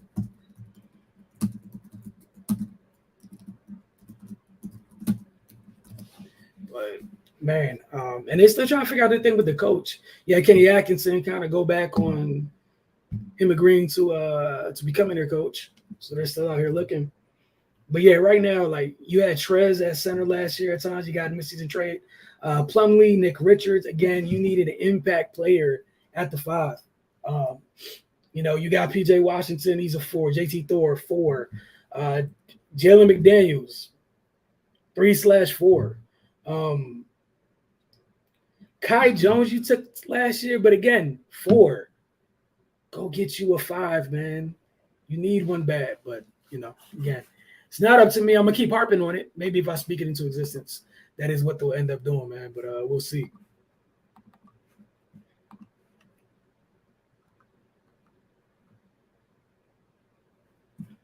Oh wow. Okay. So took a look at Twitter. Cardell was right earlier for the Wizards. I think I got this one right for the Hornets. And again, to me, it was a no-brainer, man. You look at their roster, they need a 5. They have selected the 5. They have selected a 5, to come across the screen in just a little bit. They need it bad, man. Just a rim protect. All you need to do is protect the rim, run the floor. Anything else is a bonus, but protect the rim, run the floor, impact player for that team, and will go a long way to help them take the necessary steps forward to build on last season. Because they have a good group there, man. Obviously, we don't know if there's been noise about Rozier and or Gordon Hayward being moved, even if they're going to retain the services of Miles Bridges or not, right? Not sure about that. But regardless of all those things, you need an impact player at the 5. Excuse me. And I think they did that. It was easy decision. So far, you had the only true center go at the top of the draft, right? And OKC and Chat at the 2, who went 2. The Hornets pick is in. They take Jalen Duren. Should be dynamite with LaMelo Ball. It's really simple. Should be, at times box office, man. Very easy. Should be very easy for those 2 to get a connection going. But he's what they need. Excuse me. Exactly what they need. Exactly what they need. So what's it called? In the last couple years, seen a couple teams take physically gifted specimens from Memphis. The Warriors take Wiseman a couple years back, wait for him to get his health on the right track to go. But Jalen Duren, well built for a young man already. Coming, you're already going to be one of the most physically imposing bigs on that team. They need it, man. They need everything that he brings to the table early. It will be fine, man. Again, has to get better. The free throw line, but man, they're gonna be fine, man. That was a good pick. I really like that pick. Truly like that pick for them. Coming up next, we got Cleveland. Interested in seeing what they do. We saw the jump they took last year. Health kind of hurt them. They weren't fully right going into the playoffs last year. Ended up in the play-in. Throughout a good chunk of the year, they were in the top half of the East. Sheesh. So what do they add? I'd imagine it'd be another wing, maybe one to help spread the floor a little bit. All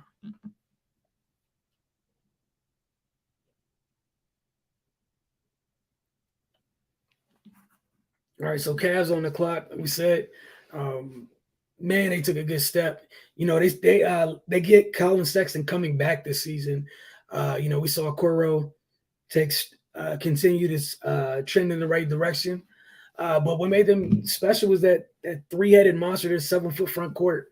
Was it Jared Allen, Evan Mobley, Lauri Markkanen?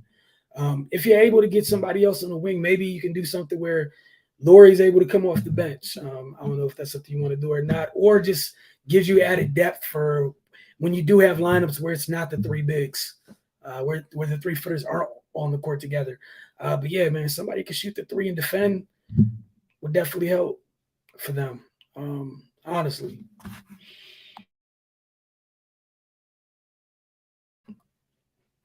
But Cleveland, again, getting to build on it, man. 44-38 last year, and only because there was a good chunk of the second half of the season where they were missing Jared Allen. And then, of course, they were missing Colin Sexton for longer than that.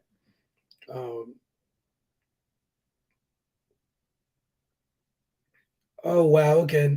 So the madness has begun.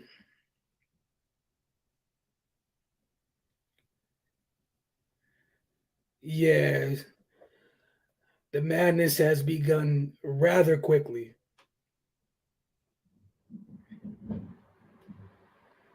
Oh, man. All right, so Jalen Duren, who was selected. Oh, boy. Jalen Duren, who was selected by the Charlotte Hornets, who I was giving them credit. They have chosen to trade Jalen Duren to the Detroit Pistons, waiting for compensation. Sheesh. This is crazy already. We knew it was going to be nuts. We're just getting started, man. It's the second trade of the night.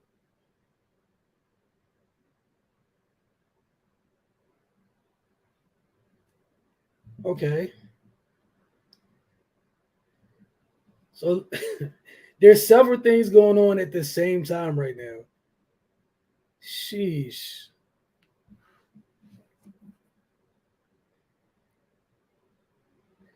All right, so what we do know for sure, the Pistons are acquiring Jalen Duren from the Hornets. Cool, we know that. Just saw also that Kemba Walker's on the move from the Knicks to the Pistons. All right, so yeah, the Knicks got Jalen Duren and moved him and Kemba Walker to the Pistons.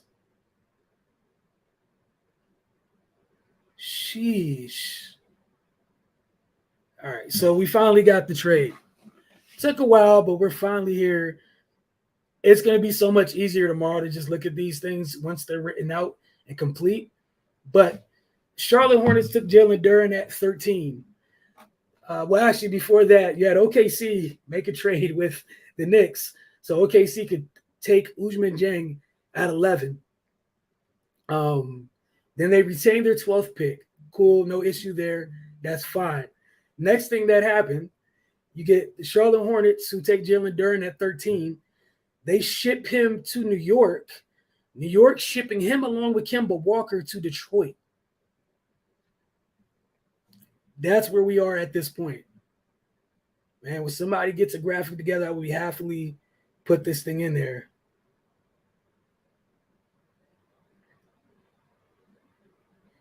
Okay, but what we do know is Ochai Agbaji from Kansas going to the Cavaliers like that. Again, somebody who can help stretch the floor a little bit, give them some more size on the wing. Obviously, it's Cleveland. They're going to ask you to play defense there, something we know the young man can do. But again, a lot of people know him best for shooting the ball, particularly from range. Again, for Cleveland, not mad at that pick at all. Depth, man. Depth. We saw what happened this past year where, some folks went down and you suffered a little bit. Obviously, still good enough to get to playing and then the postseason in turn. But depth, not mad at that at all. Really like what he brings to the table, man. Oh, man. Again, it's going to be hard to follow these trades tonight, man.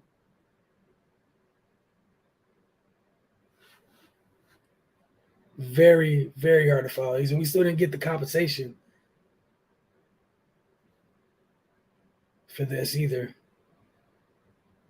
All right, so the Pistons are sending the Hornets a 2025 first-round pick via Milwaukee in the Duren trade. Detroit got that pick from Portland in the Jeremy Grant deal yesterday. So the pick that Detroit got for trading Jeremy Grant has already been used in this trade just now. Sheesh.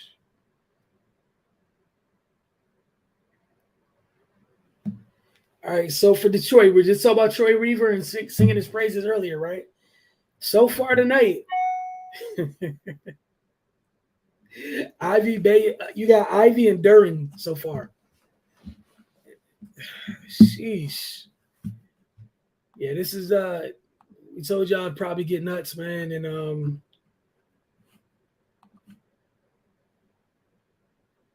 yeah, this is gonna be nuts. All right, so what we got so far? Oh, okay. Saw that already.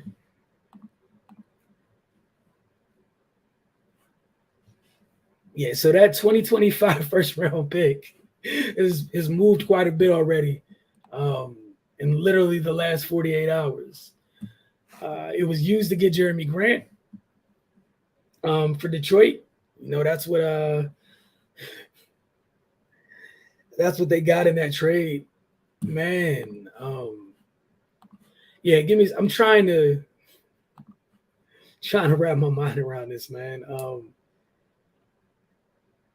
Sheesh.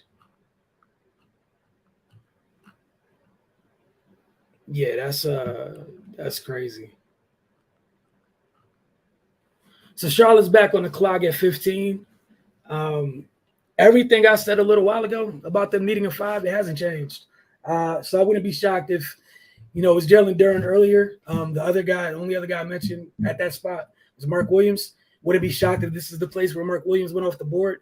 So he's not leaving too far from where he played college ball at least bit. But yeah, I'm waiting for a graphic for this trade to come up so I can put it on the screen for you guys, but things make it a little bit easier.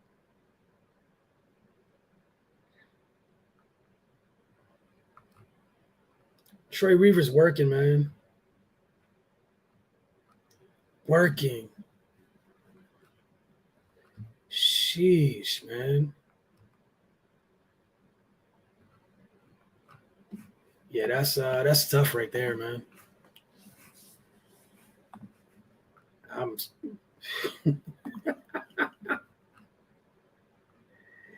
This is crazy.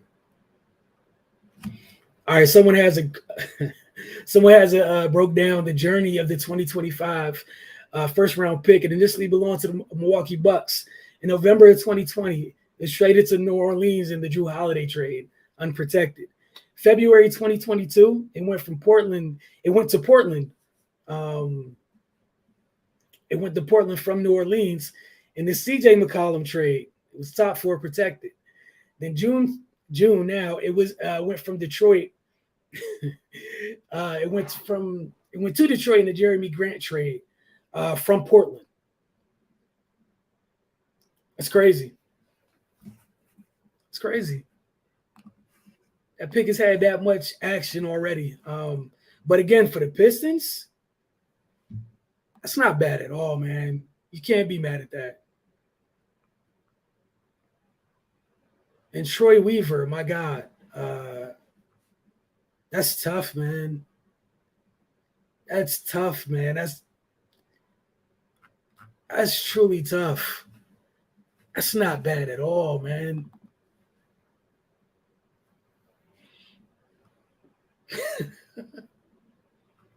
Yeah, I'm not mad at that at all. Sheesh. Yeah, that's tough, man. That's tough. That's truly, truly tough. All right, so the Hornets are picking. I believe it is Mark Williams, which means the Hawks are on the clock next.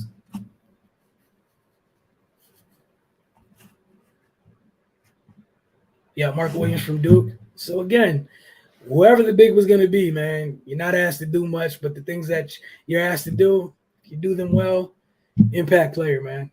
And all of it is what your team needs. Mark Williams, of course, is the brother of Elizabeth Williams, currently a center on the Washington Mystics, which they acquired this past offseason. Mystics do have a game tonight. She got permission to go. I'm sure you guys heard that on the broadcast, but the Mystics do have a game tonight. Starts at 10. They're in Seattle this evening. But, man, it's what they needed, man. It's what they needed.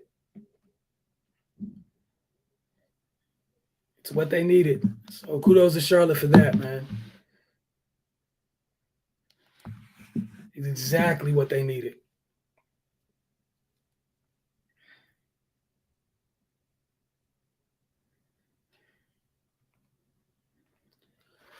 Oh, man. Again, Charlotte, kudos to that. All right, hold on. All right. Ricardo was just in the presser in person with Wizards GM and head coach. So when he gets back, we'll talk a little bit about that. And then now he's about to get into Johnny Davis presser, about to talk to the media. So I had it a little bit backwards earlier via Zoom. So when he returns, he'll give us an idea of a little bit of insight of what was being said to this point. But look, man, not mad at it at all for Charlotte. Interesting to get here, but at the end of the day, they went and got a center.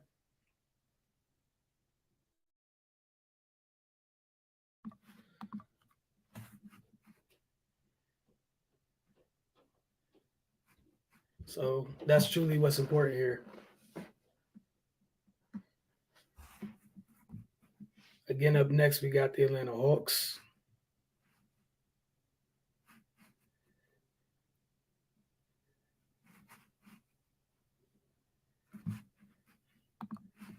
Oh, man.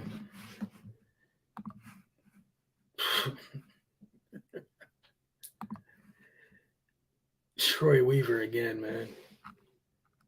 Great job by him thus far tonight.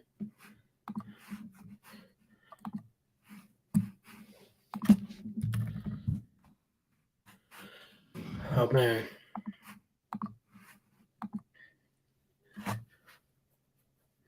All right, so Woj is breaking down that trade that took me forever to try to piece together per his and Sham's tweets earlier. But, man.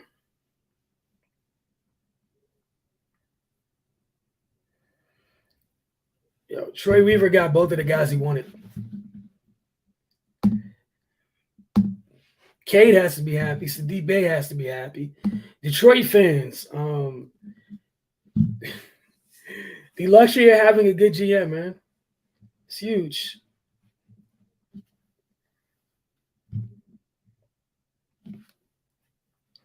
And what that did for the Knicks by sending Kemba Walker to Detroit per Sportrack on Twitter. Kemba Walker brings a 1-year deal for about $9 million with him to the Pistons. So that's something they got enough cap space. They could buy him out if they want to, obviously. But the Knicks free up $13 million in cap space this year by that trade. And then he said they have a chance to get to $15 million plus a cap space with if they make a few more moves. So the Knicks are clearly trying to land a big fish, whether it's a free agency or trying to get it done before free agency for them. Again, the Hawks are on the clock and the pick is in. See who they're going to take. After the Hawks, we have coming up. After the Hawks, we have the Rockets again. So.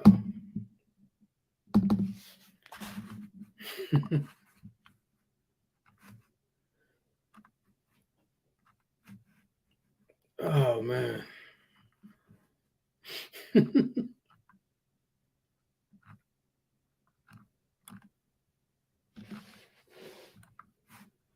Yeah. AJ Griffin to the Hawks. Get you another wing. You got DeAndre Hunter. You get AJ Griffin. Obviously, been a bunch of noise about whether or not John Collins is going to remain on the Hawks or not. But again, what we've been talking about tonight, adding players that can defend multiple positions doesn't hurt anybody. only helps teams, and Atlanta certainly needs a defense. DeAndre Hunter has to be happy to see another person on the wing that can also defend. Griffin shot the ball well from deep at Duke last year. And again, we'll see what else this means for other players on Atlanta. But as of right now, solid pick by them.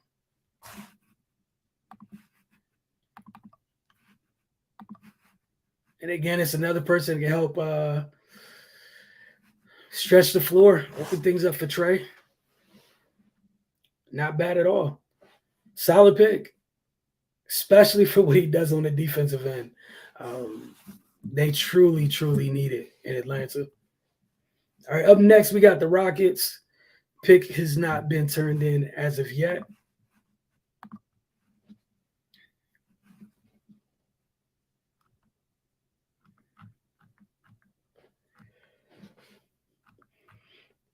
Yeah, this. I can't believe they were. Shout out to Detroit, man. That's what you're supposed to be able to go. That's what you're supposed to do. You got a couple players you want to get, go get them. And they did that. And it cost them one pick, and it wasn't their pick. Man. Sheesh. It cost them a first-round pick that wasn't theirs. So shout out to Detroit for that. Ivy and Duren.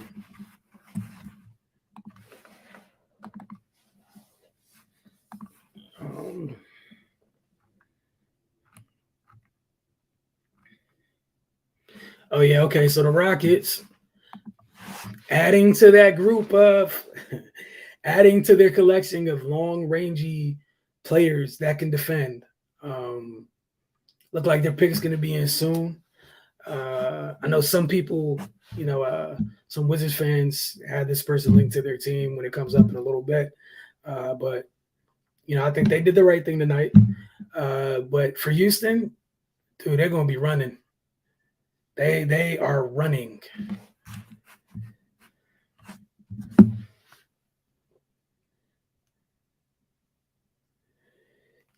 Oh, man.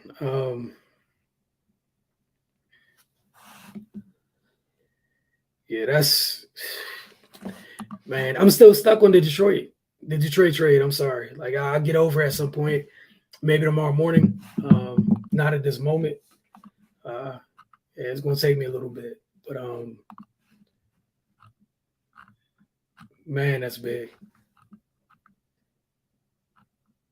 You got Jaden Ivey and Jalen Duren tonight.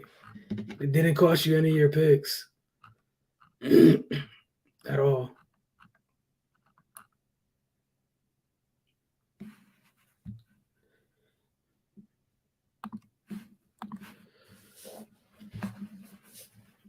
Again, Houston's on the clock. I saw what the pick is on Twitter already. Going to wait till it comes across television, though. The television broadcast.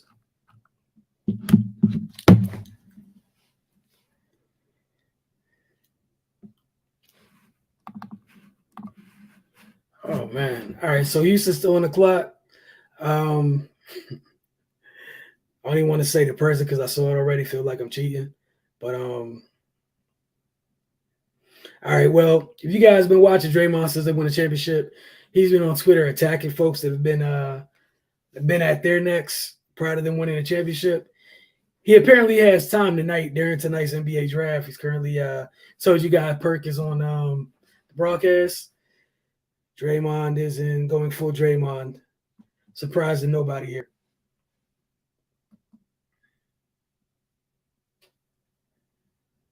Man. All right. Coming down on a minute left for the Rockets. We'll have Cardell back with us soon.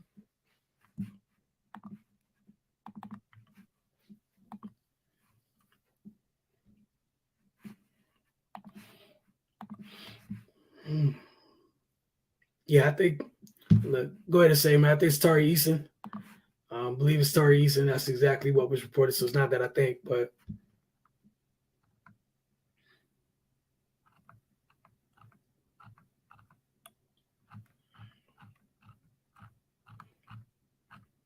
Yeah, this should.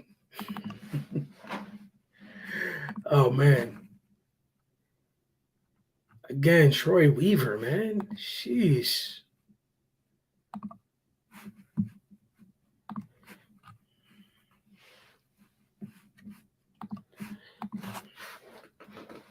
All right, so I think Woj said it's Tari Eason is the pick for Houston, which again, another guy that is fully capable of defending, and he brings some size to them. You know, we've seen them at times have 6'4", 6'5" players playing the four at times, 6'6" even.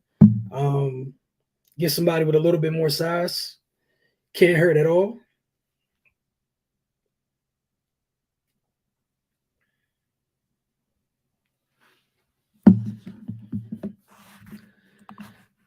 Oh man. Yeah, folks got a lot of comments on on social about the first draft, first few picks this far. Well, the picks to this point, I should say. Up next, we got the Bulls at 18. I think clearly they're drafting for depth, unless they end up making a big move. But as of this moment, no, they haven't.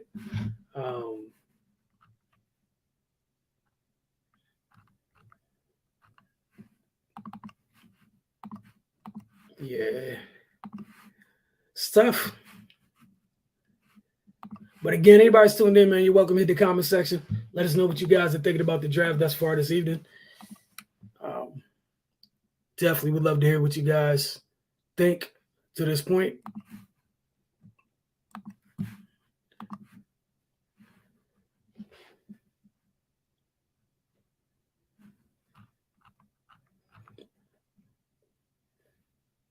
All right, so as expected, we're talking about in that trade with the Knicks in Detroit. But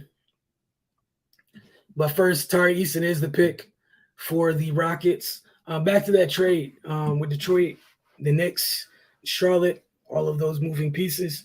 Kemba Walker's moved from the Knicks to the Pistons. Again, it was he's an expiring deal. Was bought out. Woj tweeted there that he and the Pistons are expected to discuss a contract buyout that would allow him to become a free agent. Again, we know how Walker got there per that trade.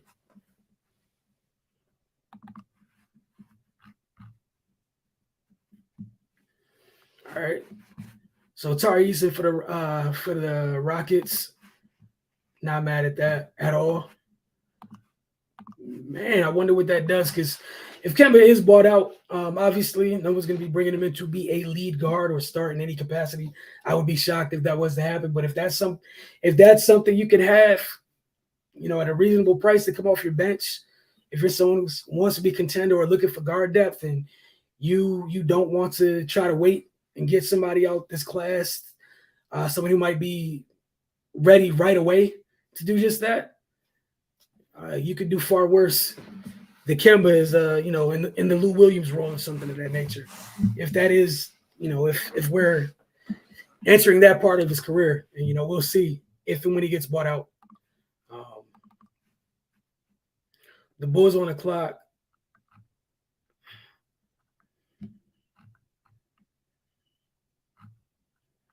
That's crazy. All right.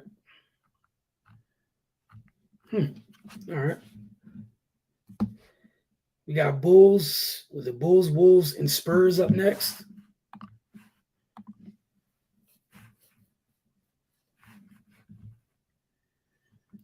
Again, congrats to all those who have been drafted thus far.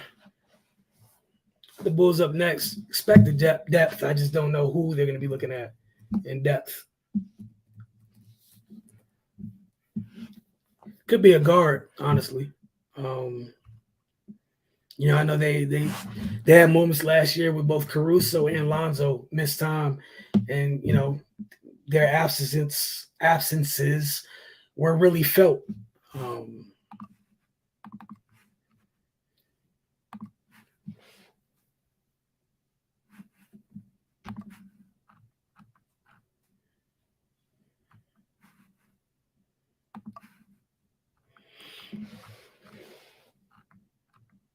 Yeah, man.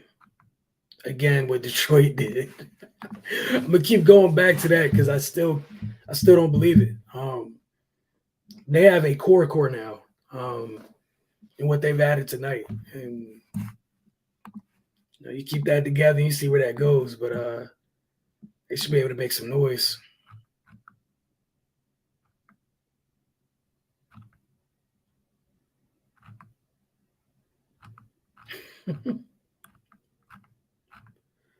Oh man. All right. So yeah, up next we got the Bulls. Okay, the Bulls pick is in fact in. So we'll see who they select. Then we'll see who becomes the newest member of the Memphis Grizzlies after that. No, I'm sorry, the Minnesota Timberwolves.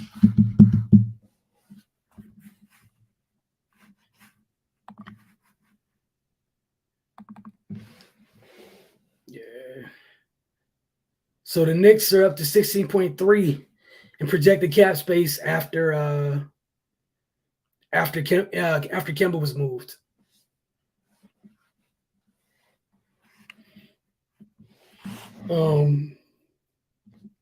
Keith Smith just tweeted the Knicks are within one salary dumping trade to get to 25 million ish or more in cap space. A bunch of the noise was that they were going to try to create space to make a run at one Jalen Brunson. We'll see if it is in fact Jalen Brunson, or if they're creating space for a reason, clearly for somebody. And we'll find out who that person is in time. I'm sure we will. Dude, still stuck on that trade, man. It's happening just like that. But meanwhile, while celebrating what Detroit's done, the Rockets continue to add to their young core. Honestly, they're doing a solid job at that as well. Both of those teams trying to add to those young groups and go forward. See nothing wrong with that. The goal is, if you while you're picking this high, get enough quality talent that you don't pick this high again, man. You don't want to revisit this.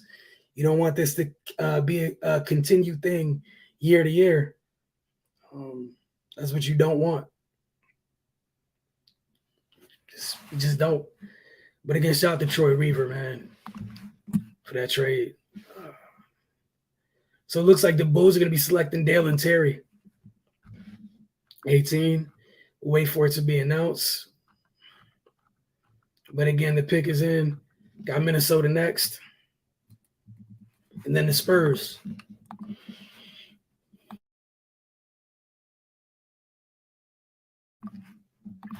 All right, let's see what's happening next. Again, a good year from the Bulls last year. Like I said, I would expect nothing but depth. I don't see them moving any of their, I think for the most part, they want to see what the group they constructed last year can do if they're all healthy. And they weren't that last year. Obviously in the postseason, no Lonzo. For most of the year, they didn't have everybody. So again, I think it was Dalen Terry.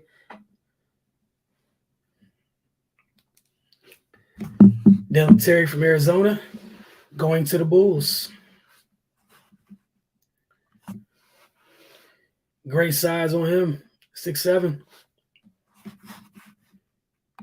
And a good thing at that size, a lot of different combinations you can pair him with. Should be fun.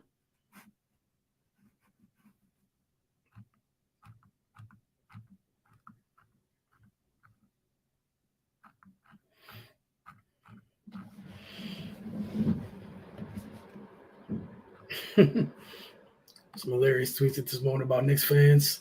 I don't think it's that bad, man. But we'll see. All right, we got Cardell back. What's going on, man? Good. Man, a lot has happened while you were busy. As y'all see, I'm trying to see All Detroit. Right, so I'll fill you in. Troy Weaver's been busy. He went ahead and got the two guys at the top of his board.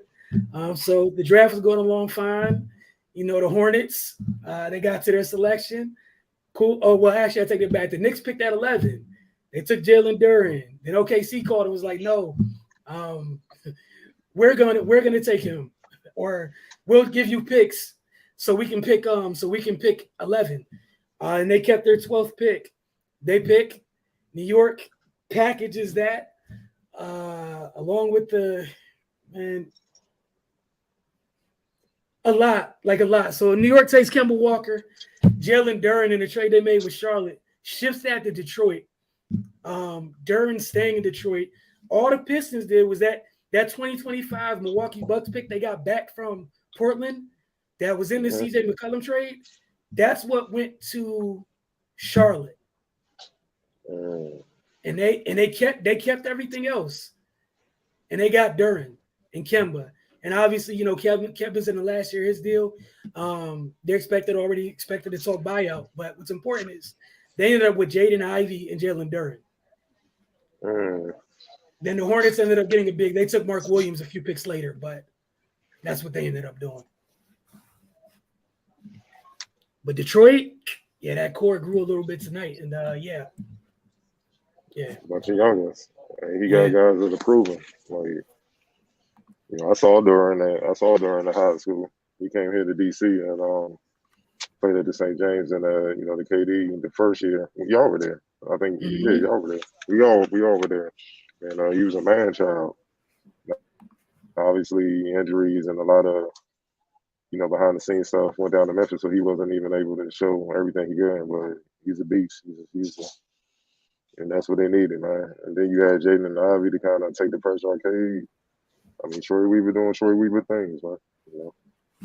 Ain't nothing new. Not at all. Doing what he did in OKC, just in Detroit.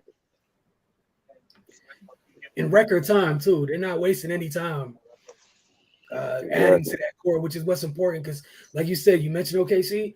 We saw what happened with those guys as they grew together, how impactful that was. Obviously, we know how that ended, but as far as your GM job in terms of stockpiling, collecting talent, man, hell of a job thus far, especially with the trade tonight. I know you were just in a couple pressers. Go ahead and enlighten us and some of the things you took from it. I know we'll share some of that stuff later. I mean, the main things that you can highlight about Davis is his competitiveness and his defensive ability. They're really excited about those two things. And we all know those are two things that were missing last year. As far as having him on board, that's something that, once I said he has to wait and see how he handles that when, he gets to work practicing with the guys. But, they're very excited, man. They were trying to hide it, but you could just tell they got the guy they wanted. You know what I mean? And, he's a dog. Like I said, people watching, don't take my word for it. Pull up game footage. He competes on that end. And he even just stated that in his presser. He's like, shots, come and go. They fall. Sometimes you miss. He said, but the one constant you can always bring on the basketball court is defense. Your defense energy and effort. And so he's like years ahead with that. And that's when you're a young player in this league, that's how you get on the floor. Unless you were a top pick, and they count on you to come in and just give you the keys and do what you do. Other guys, the other rooks, you get on the floor by doing that time. You're going to start on the defensive end. So you get stopped, you're going to get your minutes. That increases trust. So then the coach will throw you a bone. Here's a play for you. Here, bring the ball up, do this, do that. Look for him in the post. But you got to give them that side first, man. And, unfortunately, a lot of, these days, a lot of young players move with the opposite, understanding like, I should be doing this and then I give you that, and it don't work that way. So, I'm excited for what I see, man. He's tailor made for what they need. Nothing like talking need. He's it. You know what I mean? And just hearing him talk, I can tell he's just all around dog. Like he's not gonna be in awe. He's not gonna be scared. I could just see him telling my son, say, yo, put me on the Kyries, put me on the KDs, put me on Drew Holiday, whoever, put me on him. And he's gonna get after him. So those are basically the two main things I signed up from all the presses. We'll post more, later on, but all in all, they got the guy they wanted. Again, I can't wait to sit down and watch the pressures in their whole and see the clips that you post. But again, it's what was needed. It's what was sorely needed. And to hear that, how refreshing it is, and I don't have to tell you, but it is beyond refreshing to hear a young player say that. Something to hear from veteran players talk about constants and defense being it, about shots come and go. It's refreshing to hear that from a rookie. young player in general. I know they have a couple more picks tonight. Also, there's still like we're not gonna know everything compensation wise in that trade tonight between the Knicks, the Hornets, and the Pistons, and for probably a couple more hours. Just found out just now that a couple second round picks went to the Knicks from the Hornets in that deal. So Some folks were like, that's what the Knicks are getting. So the Hornets got. they didn't even say the second round picks are for this year or not. They're just saying they got a couple seconds in return as well. So who did they get? I was at a presser. Oh yeah, they took Mark Williams. They drafted. I got you. Yeah, got you. So they were in the spot to take Duren, traded him, ended up down at 15, and then took Mark Williams. And got a couple picks with that. Cool. Yep. Which what I was saying while you were gone was bottom line is they needed an impact big, and they walked away with somebody who could make an impact there, but they sorely needed it. So very bad. So very bad. And that's when Spurs on the clock now. Again. So I want to. So my man from Kentucky might not be getting it done. It's about Tata. No, Nick Richards. Nick Richards. They drafted Mark. Oh yeah, no. I think that was an indictment how they feel about that position. Yeah. Yep. And the drama with Trez. Yep. Because right now, what was it? It was Trez, who I think might be a free agent. So the only centers set, like people listed as centers on the roster, is Plumlee and Nick Richards. And the rook from Texas, Kai Jones. Oh yeah, Kai. But yeah. Yeah, rook. So outside of that, they got a ton of 3s and 4s. And they weren't that good defensively either.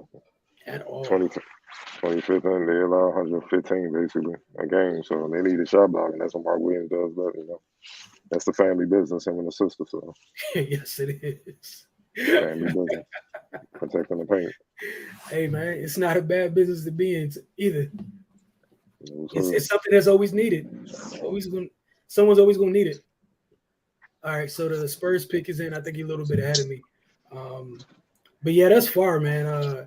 Again, like I haven't been able to, I apologize to folks that tune in by this now or later. I'm still stuck on the Detroit trade and how they swung that, because I don't think folks realize how big that is. 14 picking, what did you have? You had a top 5 pick and you ended up getting somebody else, somebody lottery talent wise, or somebody you deemed high enough. If you had 2 top 10 picks, you would have spent on them. Like that's nuts. Look, Isaiah Stewart and Duren inside. I hope cats got their weight up. But you gonna find out who wants to play. Yeah, that's why I love Troy Weaver, because you're not making any noise in the East without getting through with Embiid and Giannis. It's just, and I even throw Bam in there.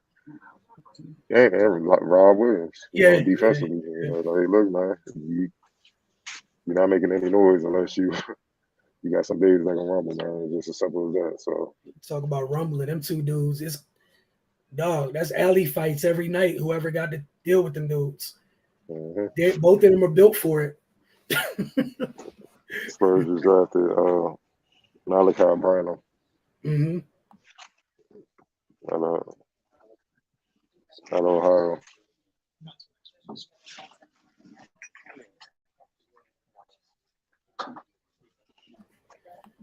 Ohio State, same house as LeBron, it's the same area, so another.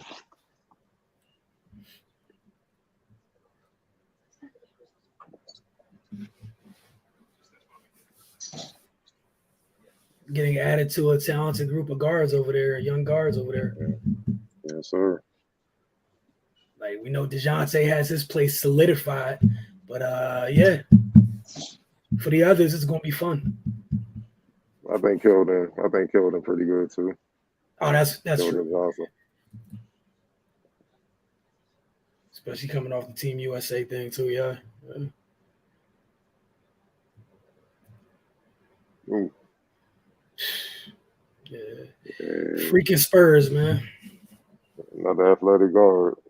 Oh. Spurs, the Spurs, the Spurs. Yeah. Not shocked in the least bit. Sheesh.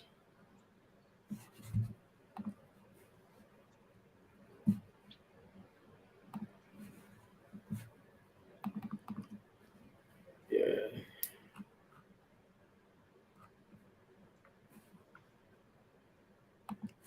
After the Spurs, we got the Nuggets up next. The Nuggets and the Grizzlies. The Grizzlies be making their first selection of the night.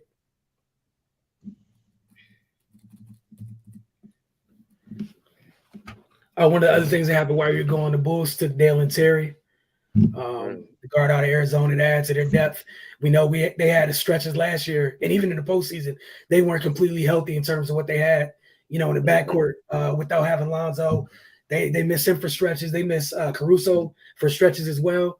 So adding to that group doesn't hurt in the least bit, because they didn't even get a full chance to see what, their kind of new core they currently constructed last year could really do, and kind of take a page out of your book. Whatever ends up happening with LaVine, it doesn't hurt to add another guard either, whether he's retained or not. So Denver's making their first pick in the, after they've swapped, after they've made the change, in GMs, see what they'll be looking at. It's another group where it's depth, because there's another group where they're missing some of their main guys last year. Joker was out there all year. No MPJ, no Jamal Murray. You got Bones though. Right, for sure. Bones, you got year 2 of Bones. Facu. So you think they're looking for something else on the wing, or getting some depth in the front court? And I know one of the things they loved last year was having Boogie as a backup to Joker. But they have enough on the perimeter, man.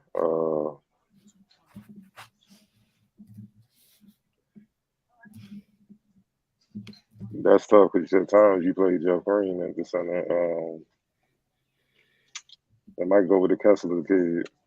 Okay. I can see them probably going with that, possibly. Especially with Jamal, Michael Porter Jr. coming back. Then you got Bones, you got Will. I know Monte Morris in a lot of talks, probably getting shit, but they deep on the perimeter. Yes, they are. But you need somebody defensively to help you out on that front line with size, and I think they might go with him.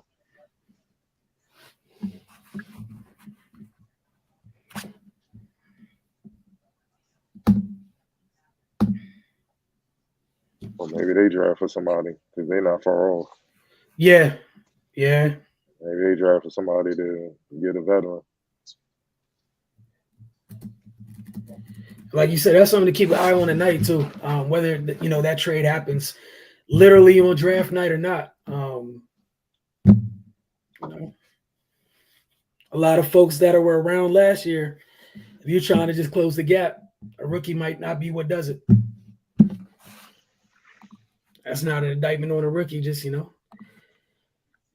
being real about where teams are. Absolutely.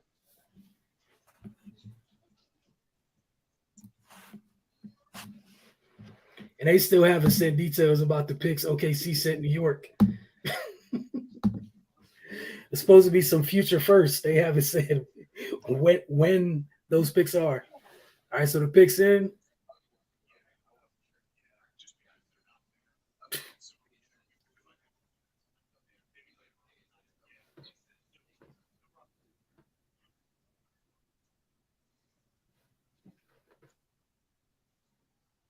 Got the Kansas going Christian Braun. Okay. He blew up at the combine. Well, he blew up in the tournament, then he just solidified things in the combine.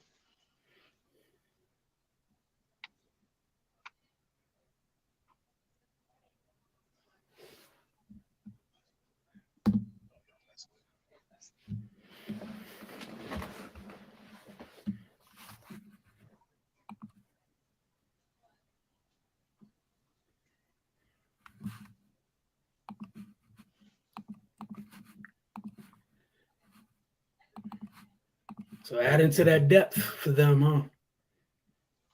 If they keep Playoff it, Joker. yeah. Playoff Joker. Yeah. Playoff Joker.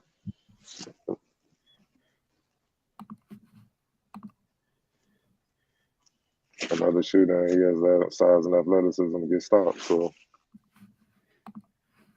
that's one Certainly thing you need like people that can do Jamal. that. Yeah. That's one thing they lack on the perimeter, man. Yeah, guards that can get stopped.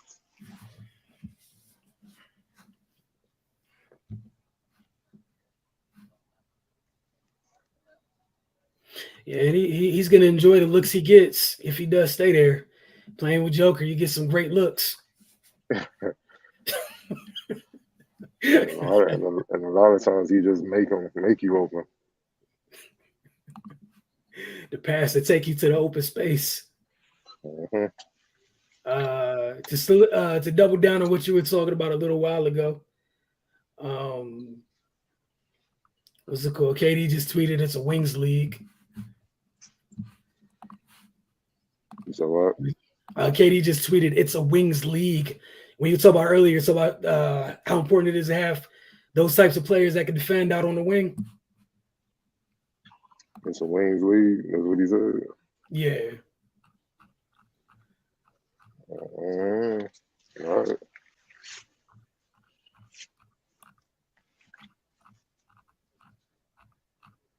Last two MVPs would definitely say otherwise. Exactly. Right, And the champs were guided by, I think, guards. Yep. And wouldn't have won that without the players inside. So, man, it is what it is. Of course, he's going to favor what he is. All right. So, Woj be doing too much, man. What? All right. Nothing. So it's on the screen now on the broadcast, but your man's acting up right now. Timberwolves on the move. For the trade. Yeah. I can't see. Gotta check out what you're saying.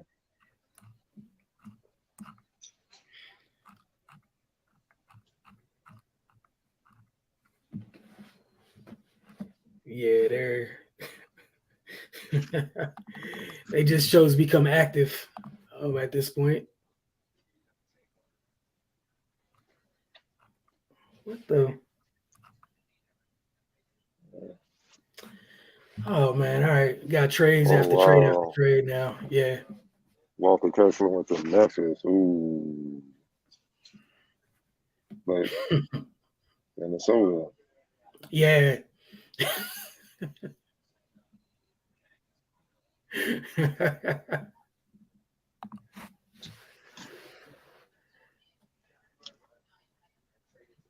and the proposed trade to Minnesota. Yeah.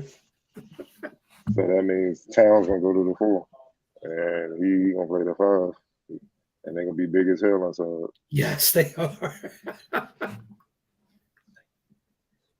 And then allow Towns to play his natural game, trying to be an outside in.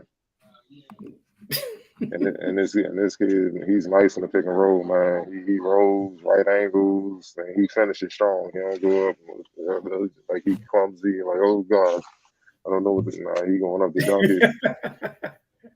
And then for sure, he rebounds and blocks shots, man. His defense inside is crazy.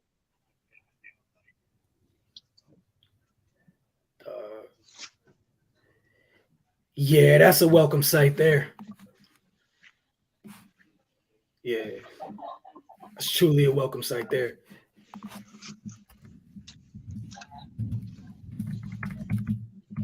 They might have messed up because Jokic need help back there, especially with his lack of athleticism.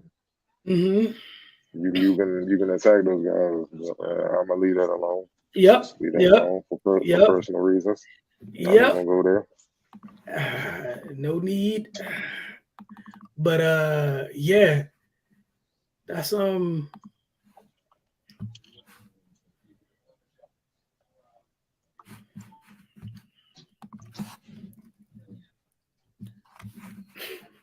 So again, now we got another proposed trade. They're supposed to be moving this pick for DeAnthony Melton. I'm sorry.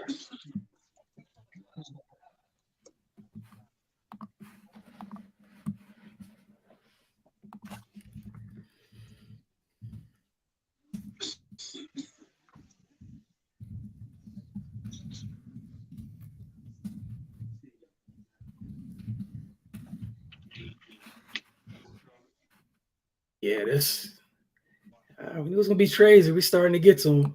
So again, the 23rd pick by Philadelphia is being sent to as a part of a proposed trade, being sent to Memphis for DeAnthony Melton.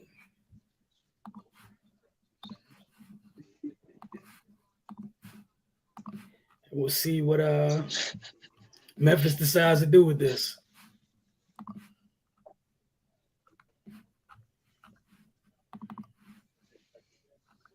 Yeah, that's they playing that. That's not right to play on the broadcast. Oh man. All right, so if you're Memphis, you got a first round pick. Obviously, Anthony Milton's now gone. What are you looking for here?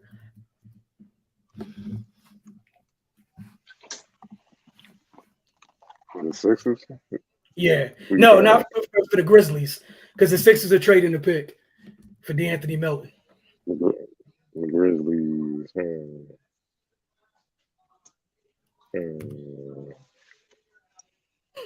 That's tough because they're pretty deep now. Right. They're just young. One thing that do concern me, Ja, he's already getting banged up. So, but that backcourt set, Steven Adams, I don't know. We don't know what's gonna happen with Steven Adams, so they might look for something. Steven Adams is a free agent, right? Is He just, I'm sorry, he just ruined the draft on live television. My man is on the road. What are you talking about? Woj.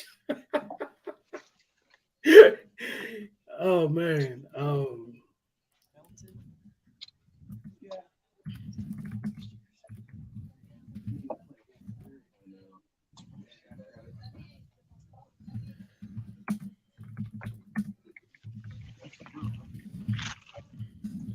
Yeah. After Memphis, what is this? We're at 23. So after Memphis, we have Milwaukee. But picks in, we'll see what they're going to be doing here.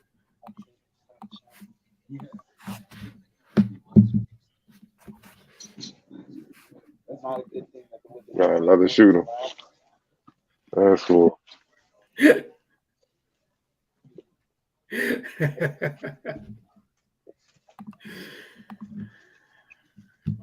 he fit right in. He fit right in with Memphis. That's a great pick.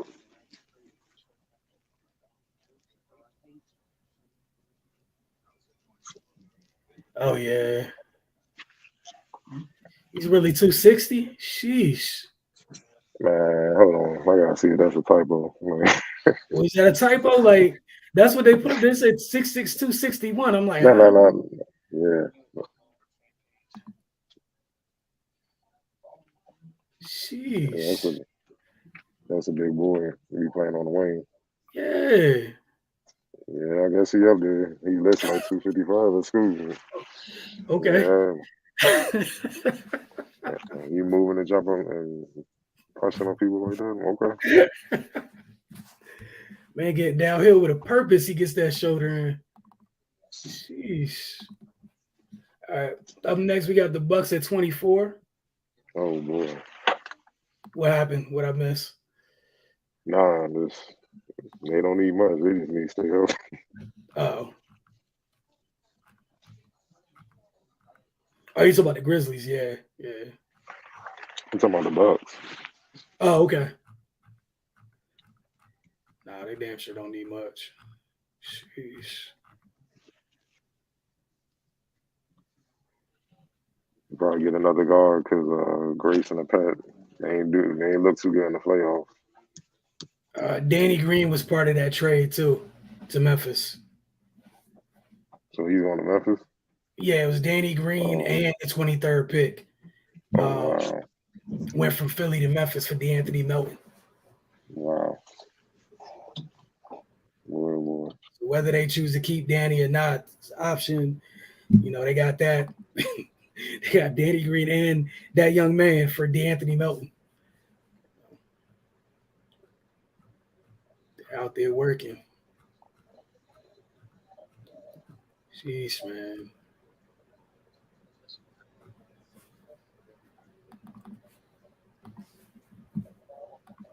So we'll definitely be talking about the draft, obviously, in coming days. Talk about it a little bit more. See if we'll have a morning show tomorrow or not. If not tomorrow morning, we'll definitely be back Monday morning to get to it. Because at least then I know for sure the trades won't be murky. They will be simple and spelled out, and we should have an idea of what the freaking compensation is for some of these trades. You weren't here, man. I was trying to piece it together off Twitter. It's confusing when Shams and Woj both can't beat each other to making sense of a trade. Had a whole lot of moving pieces. Like they were both getting bits and pieces, and you had to put their tweets together to get the whole picture at the end. Because Knicks fans was like, "What are we getting? You told us everything else but that." But again, no.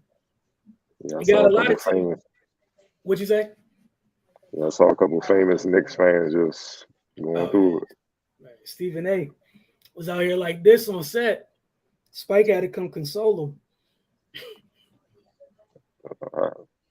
I just want to know you are. You know what I'm saying? You want to me? Oh man, stress free. Gave that up, never looked back. Whatever they do now is pure entertainment. It's pure entertainment. I can only imagine how I feel to sit there and be like, oh man, they're gonna. What? Man, I used to remember those feelings. Why? Well, why would you do that? Nah, man. Like, look, man, just know being a Knicks fan ain't that much different than being a Kings fan. It ain't that. It's not that far away from it, man. It's just they put you through a lot. I got to say. Yeah, but for the Bucks, and I understand, but for the Bucks, I just see them going with a wing because you saw they don't have much depth once Chris Middleton went down. Yep. And that's no disrespect to Grace and Pat, but they playoff runs that they trying to make need somebody that can hold up, and they couldn't hold up. So I expect to see them get another talented guard, wing, or something like that. Like, look, man, you speaking the truth because that's the thing they found out. You're saying the same thing they all saw. That's what was on, and that was on. It was on the grand stage that we all saw what happened once he went down.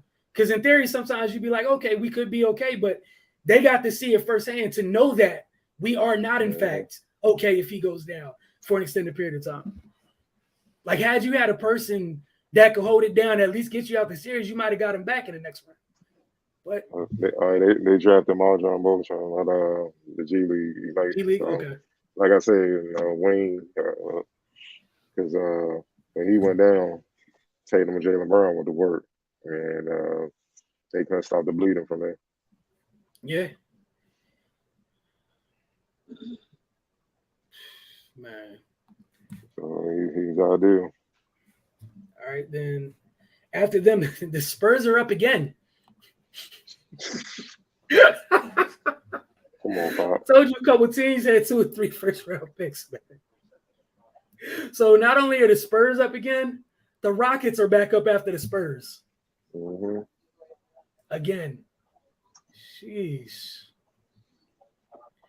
All right, folks, what we're going to try to do is I'm going to try to hang out to the end of the first round. We'll let you guys enjoy the second round, and we'll get back up with you guys in the coming days. Like I said, we might have a morning show tomorrow. We might not. Working on a special project that we got going on this weekend. So you guys will hear about that. Put it like this. I expect to see you guys bright and early Monday morning for the morning show. Give everybody some time to take in the draft and whatnot, and we'll talk draft and free agency come Monday morning. Yes, sir. But yeah. I'm gonna end it with this pick. Okay. If definitely check him out. Efficient scorer. He was kind of one of the first kids that did the chameleon training. Instead of finishing high school, he did the chameleon training. Then got selected for the G League at night. Put in work there. Was one of their top scorers, and he's going to a great situation where he can learn. You know what I mean? And once again, defense. He has the ability to be I won't say great right away, but good defender and can develop into a great one. And he has this opportunity to learn from one of the best, well, two of the best, and Drew and Giannis off top. You know what I mean? Then you add in the way he can score the ball efficiently, and that's key because young players not gonna get a lot of shots. So when he get them, you gotta make them count, and then that will earn trust where you can get more shots. So 3-and-D guy, that's what they need. And if Chris Middleton probably do go down, hopefully by the time I hope he don't first of all, but let's say he does, hopefully this kid can get enough clock, get reps, develop enough, so when the playoffs come, it's not so glaring of a big issue for them. Because when he went down, it hurt. I really think that's the reason why they didn't meet the Warriors in the finals. To be honest. No, I mean, right, the drop off, it was too big of a drop off when he went out. It was just too big. Like you said, if they had somebody, obviously, if not to give you the exact same production, but just something close to it, does a lot. But right, it wasn't anything remotely close to it. Especially defensively, seeing as Pat and Grayson aren't they're not the tallest guys on the wing. And they just miss his easy scoring, especially from mid-range. Mm-hmm. Whenever things got stagnant offensively, they could give it to Chris and he can keep it going. They had that. So basically, the Celtics just ganged up on Giannis. Like, just crowd the paint. Right. And they pulled it out. So hopefully this kid can develop. And now you have two of them out there hitting mid-range. So I was about to say earlier when you brought it up, Giannis got jumped once he went down. Okay. So real quick, they got a report on what the Hornets got back for Jalen Duren in the trade. Mm-hmm. So they got a 2023 first from Denver. They got 3 second-round picks in 2023 from the Knicks, the Jazz, and either Dallas or Miami. And then they also got a 2024 second. Jeez. Yeah. So they must be playing on a trade. Yeah. That's a bunch of assets. Yeah. And they don't even have a coach. So I think they are some type of trade to get all those picks. So we'll see, type of things where, if you choose to keep Miles Bridges or you don't, you could package him with a couple of them assets to go get you something you probably wouldn't have been in a conversation with to begin with. Or it's something to go get you something just to add. It might not be obviously upper echelon, but it puts you in some discussions. We don't know. We don't know the price for some things until the price comes out. Exactly. I'm about to get up out of here. I appreciate you. All right. I'll hop on later. Yep. All right, folks. So the pick is in for the Spurs. Cardo's out, and what he's talking about later, we'll be back on a little bit later this evening to talk about the Mystics. They're playing the Seattle Storm right now out in Seattle. But again, the pick is in for the Spurs. Let's see where we at for that.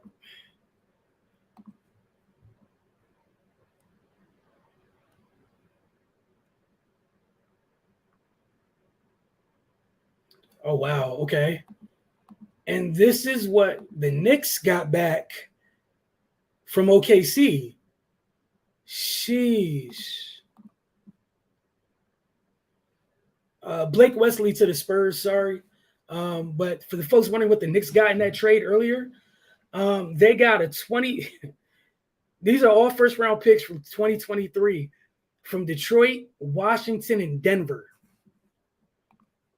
Sheesh. Oh, my goodness. All right, Blake Wesley to the Spurs, another guard.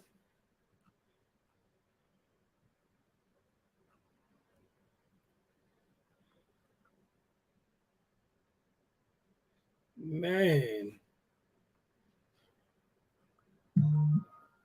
That's tough, man.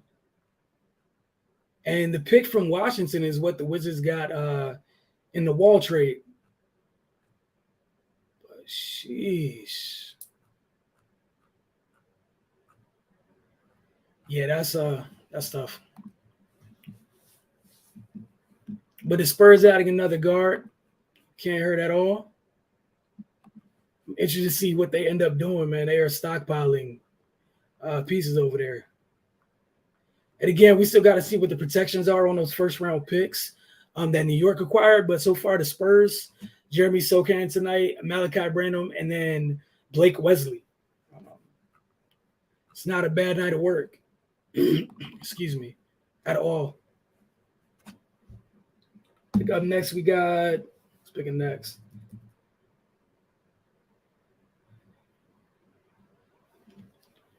We got the Dallas Mavericks, but this trade should be going to the Rockets. Oh, my goodness. And again, we'll be ending after the first round, and then we'll see you guys. We'll talk more about this Monday morning on Mornings with the Focus.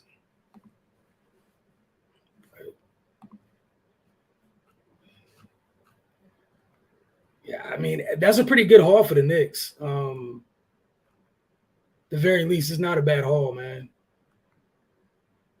It's not a bad haul at all. Talk about who's on the board still. Got Jaden Hardy of the G League still on the board.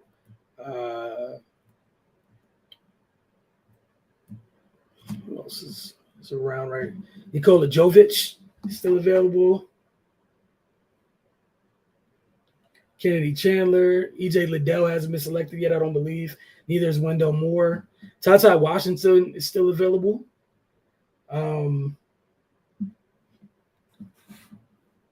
So we got a couple options for, I guess, what would end up being the Rockets here.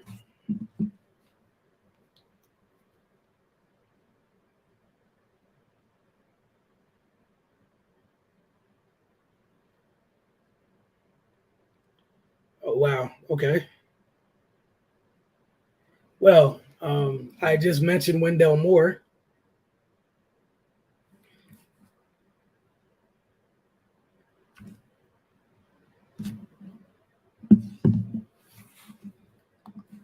See what happens. So it's another proposed trade.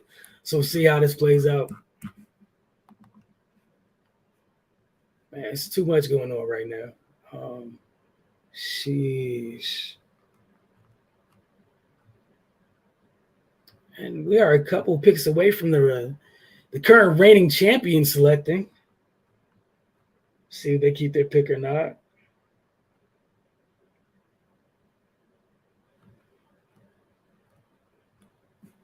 Oh, wow. Okay. The pick is in. See where this goes. All right. So some more information on the protection on this pick from the Knicks. The 23 first rounder from Detroit, it's protected 1 through 18 through 2024, 1 through 13 and 25, 1 through 11 and 26, 1 through 9 and 27. The 2023 from Washington, it's 1 through 14 in 2023 protected 1 through 12 and 24. 1 through 10 and 25 and 1 through 8 in 2026. And then the 2023 first they get from Denver is protected 1 through 14 through 2025. So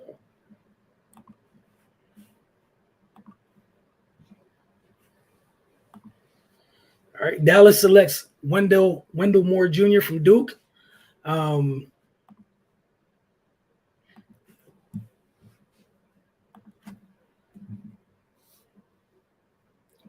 Versatile wing. And again, that's the key for the night. Get you folks that can defend multiple positions on the wing. Not exactly great size, but still solid size. And we're going to see if he ends up staying in Dallas, though. Because just saw some things a little bit earlier that is part of a trade. So we shall see. All right, so it's Houston making that selection via Dallas, and they're trading it to Minnesota. So again, that was Dallas's pick. It belonged to Houston via trade, part of the Christian Wood trade, and Wendell Moore will be sent Minnesota. That's where he will. That's who he will actually be playing for. So to get to the end of that, it took a little bit. It's a lot tonight. I can't wait tomorrow to look back at this stuff and see that the compensation makes sense. Everything's where it's supposed to be.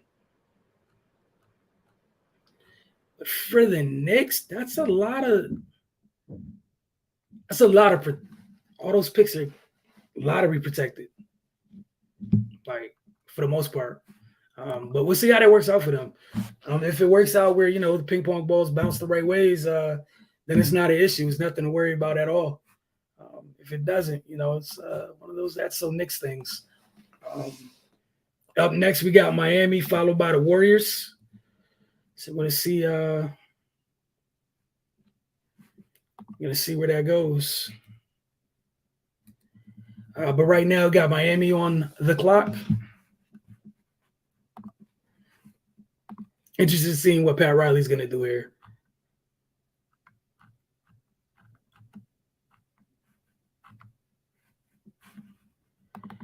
Oh, man.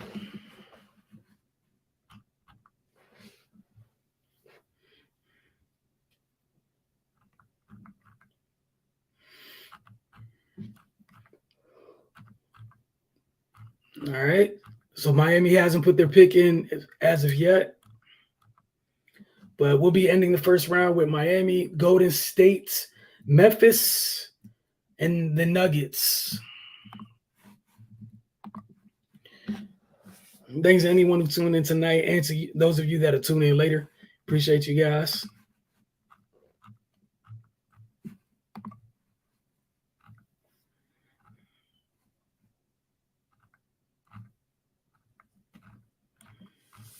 Yeah, but potentially, if things work in their favor, the Knicks will have a ton of assets to use in next year's draft, or they'll have them this offseason for deals.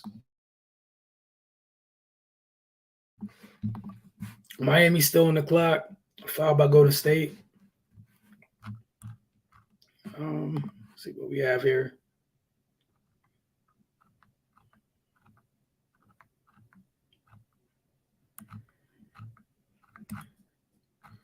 Oh, wow. All right.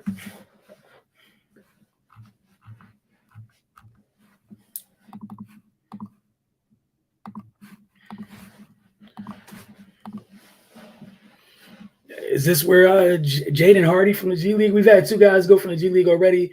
Ty Washington maybe is falling farther than some people initially thought going into the draft, or not, depending on what you thought, where you thought his stock was going into this. But he's still on the board. Interested to see who ends up going at the end of the first round.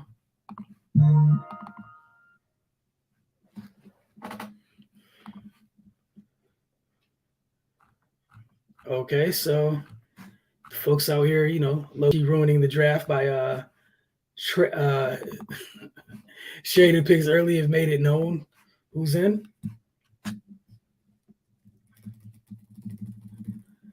So at 27 for Miami, I think it's Nikola Jovic. I believe it's what I just saw.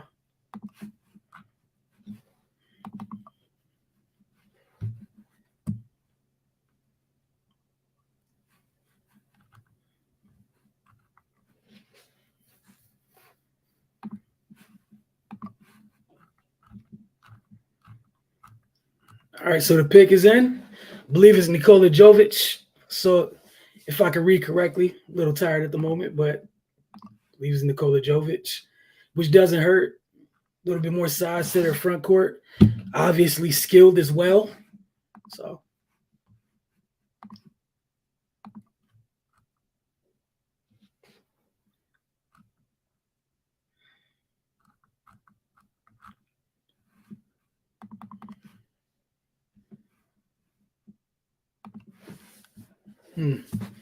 All right. Up next, we got the words like we were saying. So, again, folks still on the board. Peyton Watson, Jaden Hardy. You guys see some of them names up on the broadcast at the moment as well. Ty Washington, Kennedy Chandler, EJ Liddell, I believe. EJ Liddell still hasn't been selected.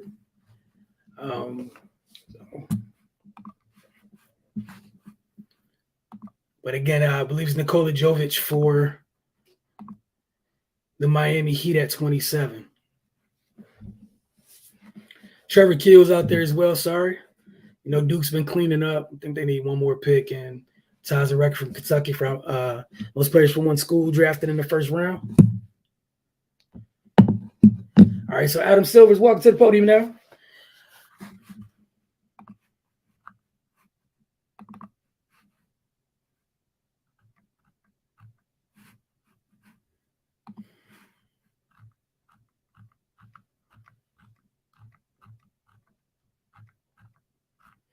Okay.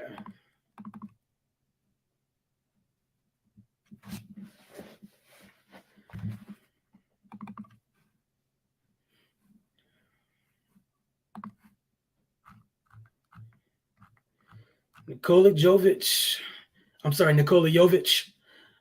from Serbia to the Miami Heat.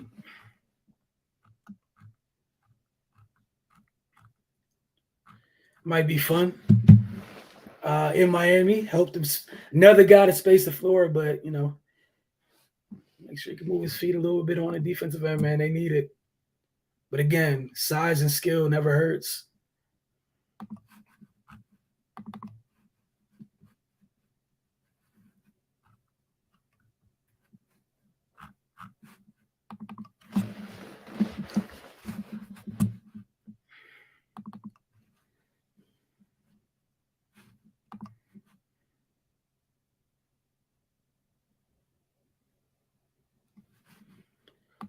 All right, so Golden State's next. Again, mentioned some of the players that are available and on the board at the moment.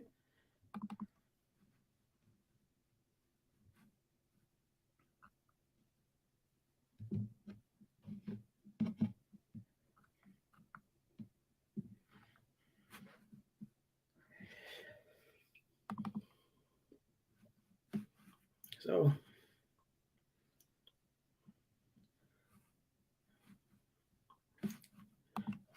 Pat Riley's going to do Pat Riley things, man.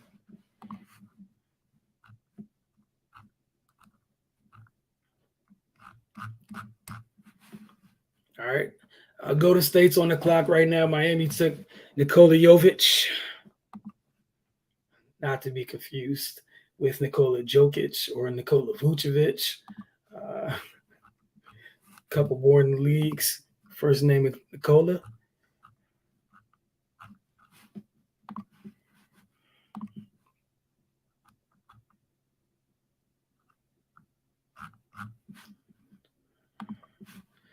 All right. Still waiting for the Dubs to pick.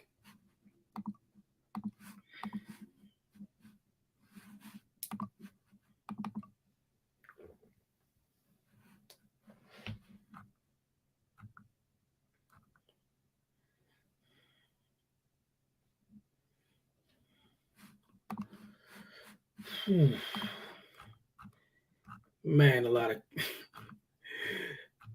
it's still probably gonna be like 4 more trades tonight.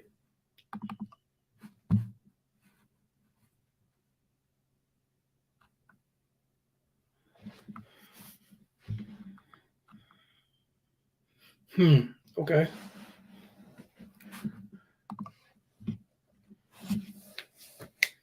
All right. Well, the pick was ruined for me already. I keep scrolling through Twitter just to see if there's been any trade announcements or any more clarification.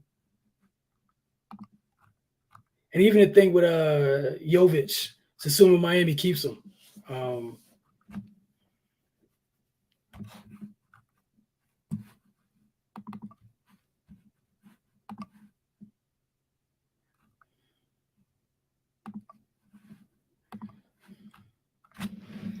Oh man, let's see.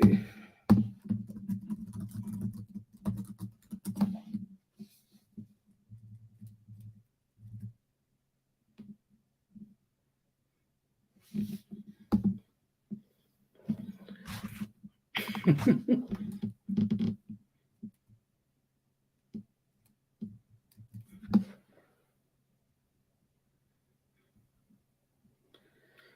pick is in. We'll see where it goes. It was wrong for me, but it was Patrick Baldwin Jr., which, again, adding something to their front court. Well, not their front court, but just adding another wing, man. We know they got Wiggins. You got folks like Moody and Kuminga who didn't play much yet. Adding 6'10", 230 pounds, plus 7-foot wingspan doesn't hurt at all. And we know in Golden State, the more size you have, you're often asked to play a bit in the front court as well.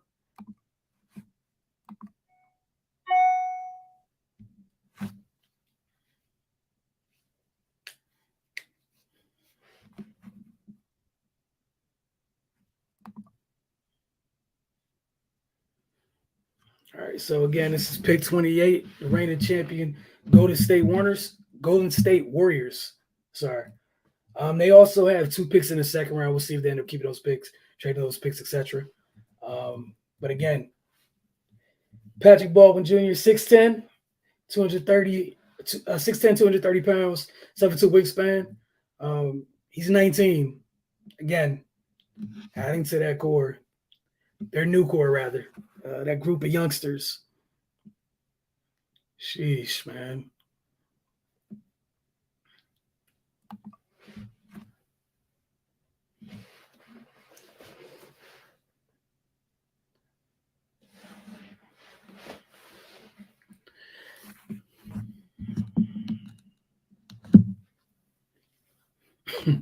This modern skill set stuff on the graphics tonight is killing me on the broadcast.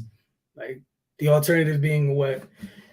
I mean, I think you would put it up if it's an old school thing. That would be something to me worth putting it up. It being modern, maybe not that much, but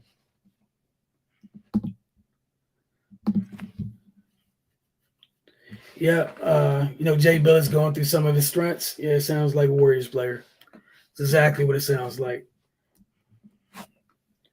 Coming up next, we got Memphis. They've drafted well the past couple of years while they've been putting their core together. And we've seen where it's gotten them. And this this is part of a trade to Houston. So see where this goes, but not mad at that at all. I like both picks for Miami and Golden State there at 28 and 29.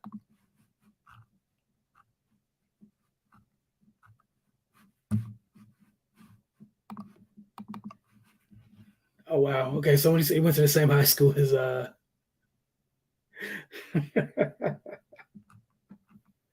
same high school as Loon, Kevon Looney. But man.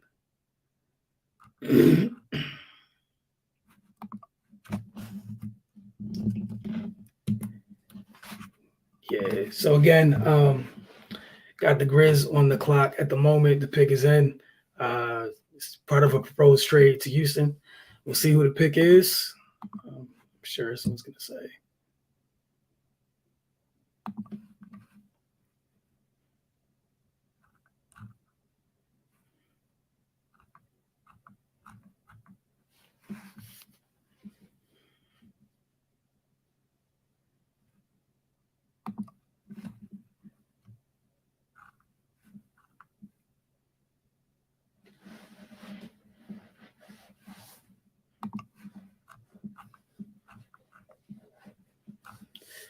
All right, so the pick is in. We're still waiting on the pick. Man, you guys are gonna be sick of me, but again, still dwelling on the Troy Weaver, Detroit move. And Patrick Baldwin, man, I think the Warriors got another one. Looks like it's gonna be Ty Washington for the Rockets at 29, which is big because a lot of people did not have him dropping this far. He'll be going to Houston. Adding to that young group, it's going to be a war for playing time with those guards.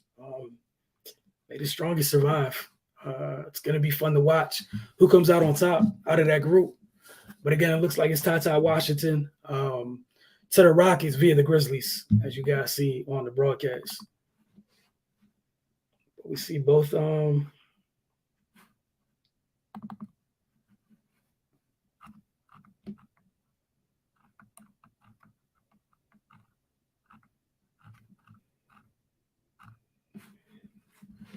it's not bad at all. Ty to Houston.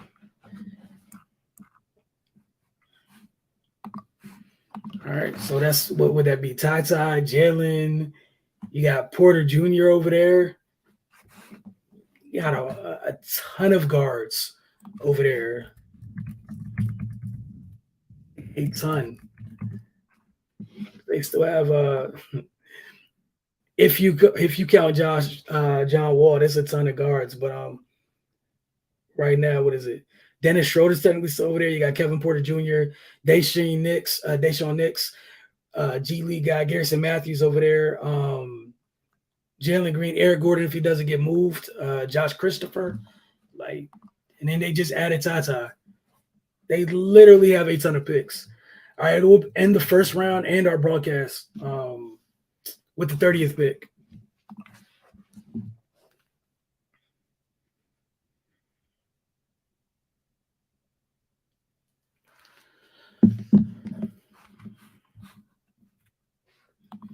All right, so again, Houston, by way of Memphis, will be taking Tata Washington. And then, from there, see what they end up doing.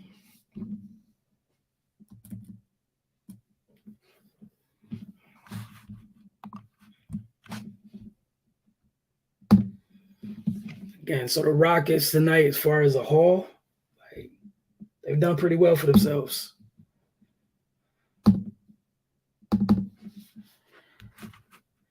All right, so again, up next, I believe we're ending with the Denver Nuggets, unless that pick got traded as well.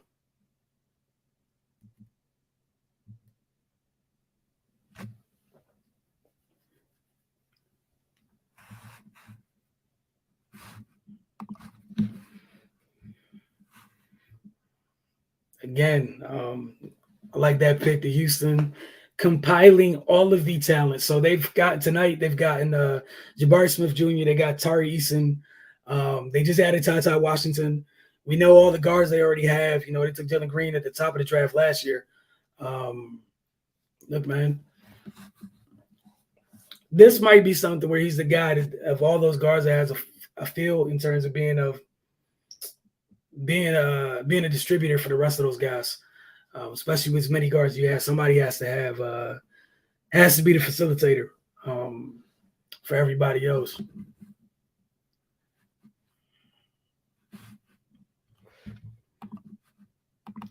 But again, like we were talking about a little bit earlier, man, it's about to be a long night playing those guys. Not to say that you're not going to beat the Rockets, but man, nothing but young legs and adrenaline.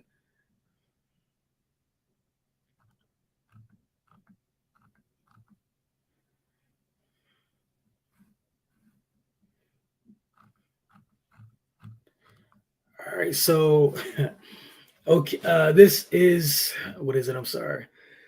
This pick, OKC is selecting it, but it's going to Denver. So Denver's selecting by way of OKC, and the pick is in as we come to the end of the first round.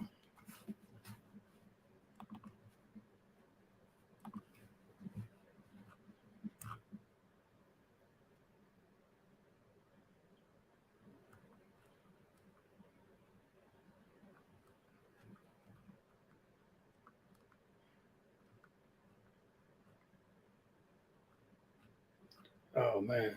All right. Final pick in the first round. OKC's been super busy tonight. Super busy tonight. Both in trades with future picks. But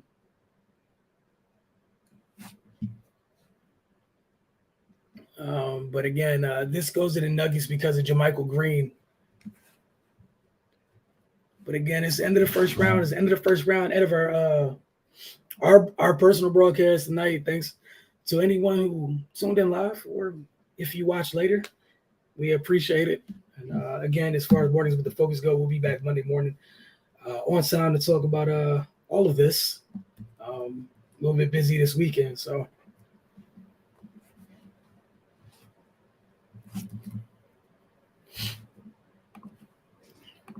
All right, so the Nuggets are going to end this first round by selecting, waiting to see.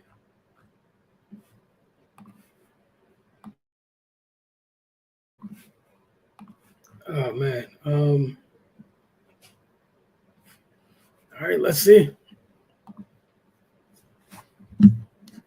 It's going to be fun to go back and talk about. With everything going on, it probably will take through Monday to figure out all these trades, honestly.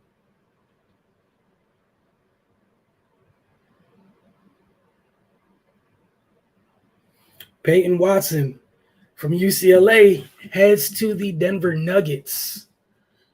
So, we're talking about them adding depth. Man, they're going to do just that.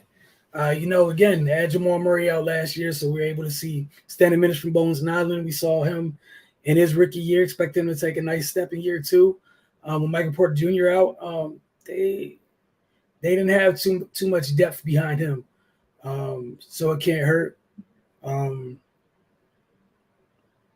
Athletic guy that can defend, needed in Denver, especially on the wing. We talked about it earlier. Wings had great nights against them, so we'll see. I want to thank you guys for tonight. We'll be back a little bit later with Mystics Outlook, but this concludes the NBA draft portion of our evening.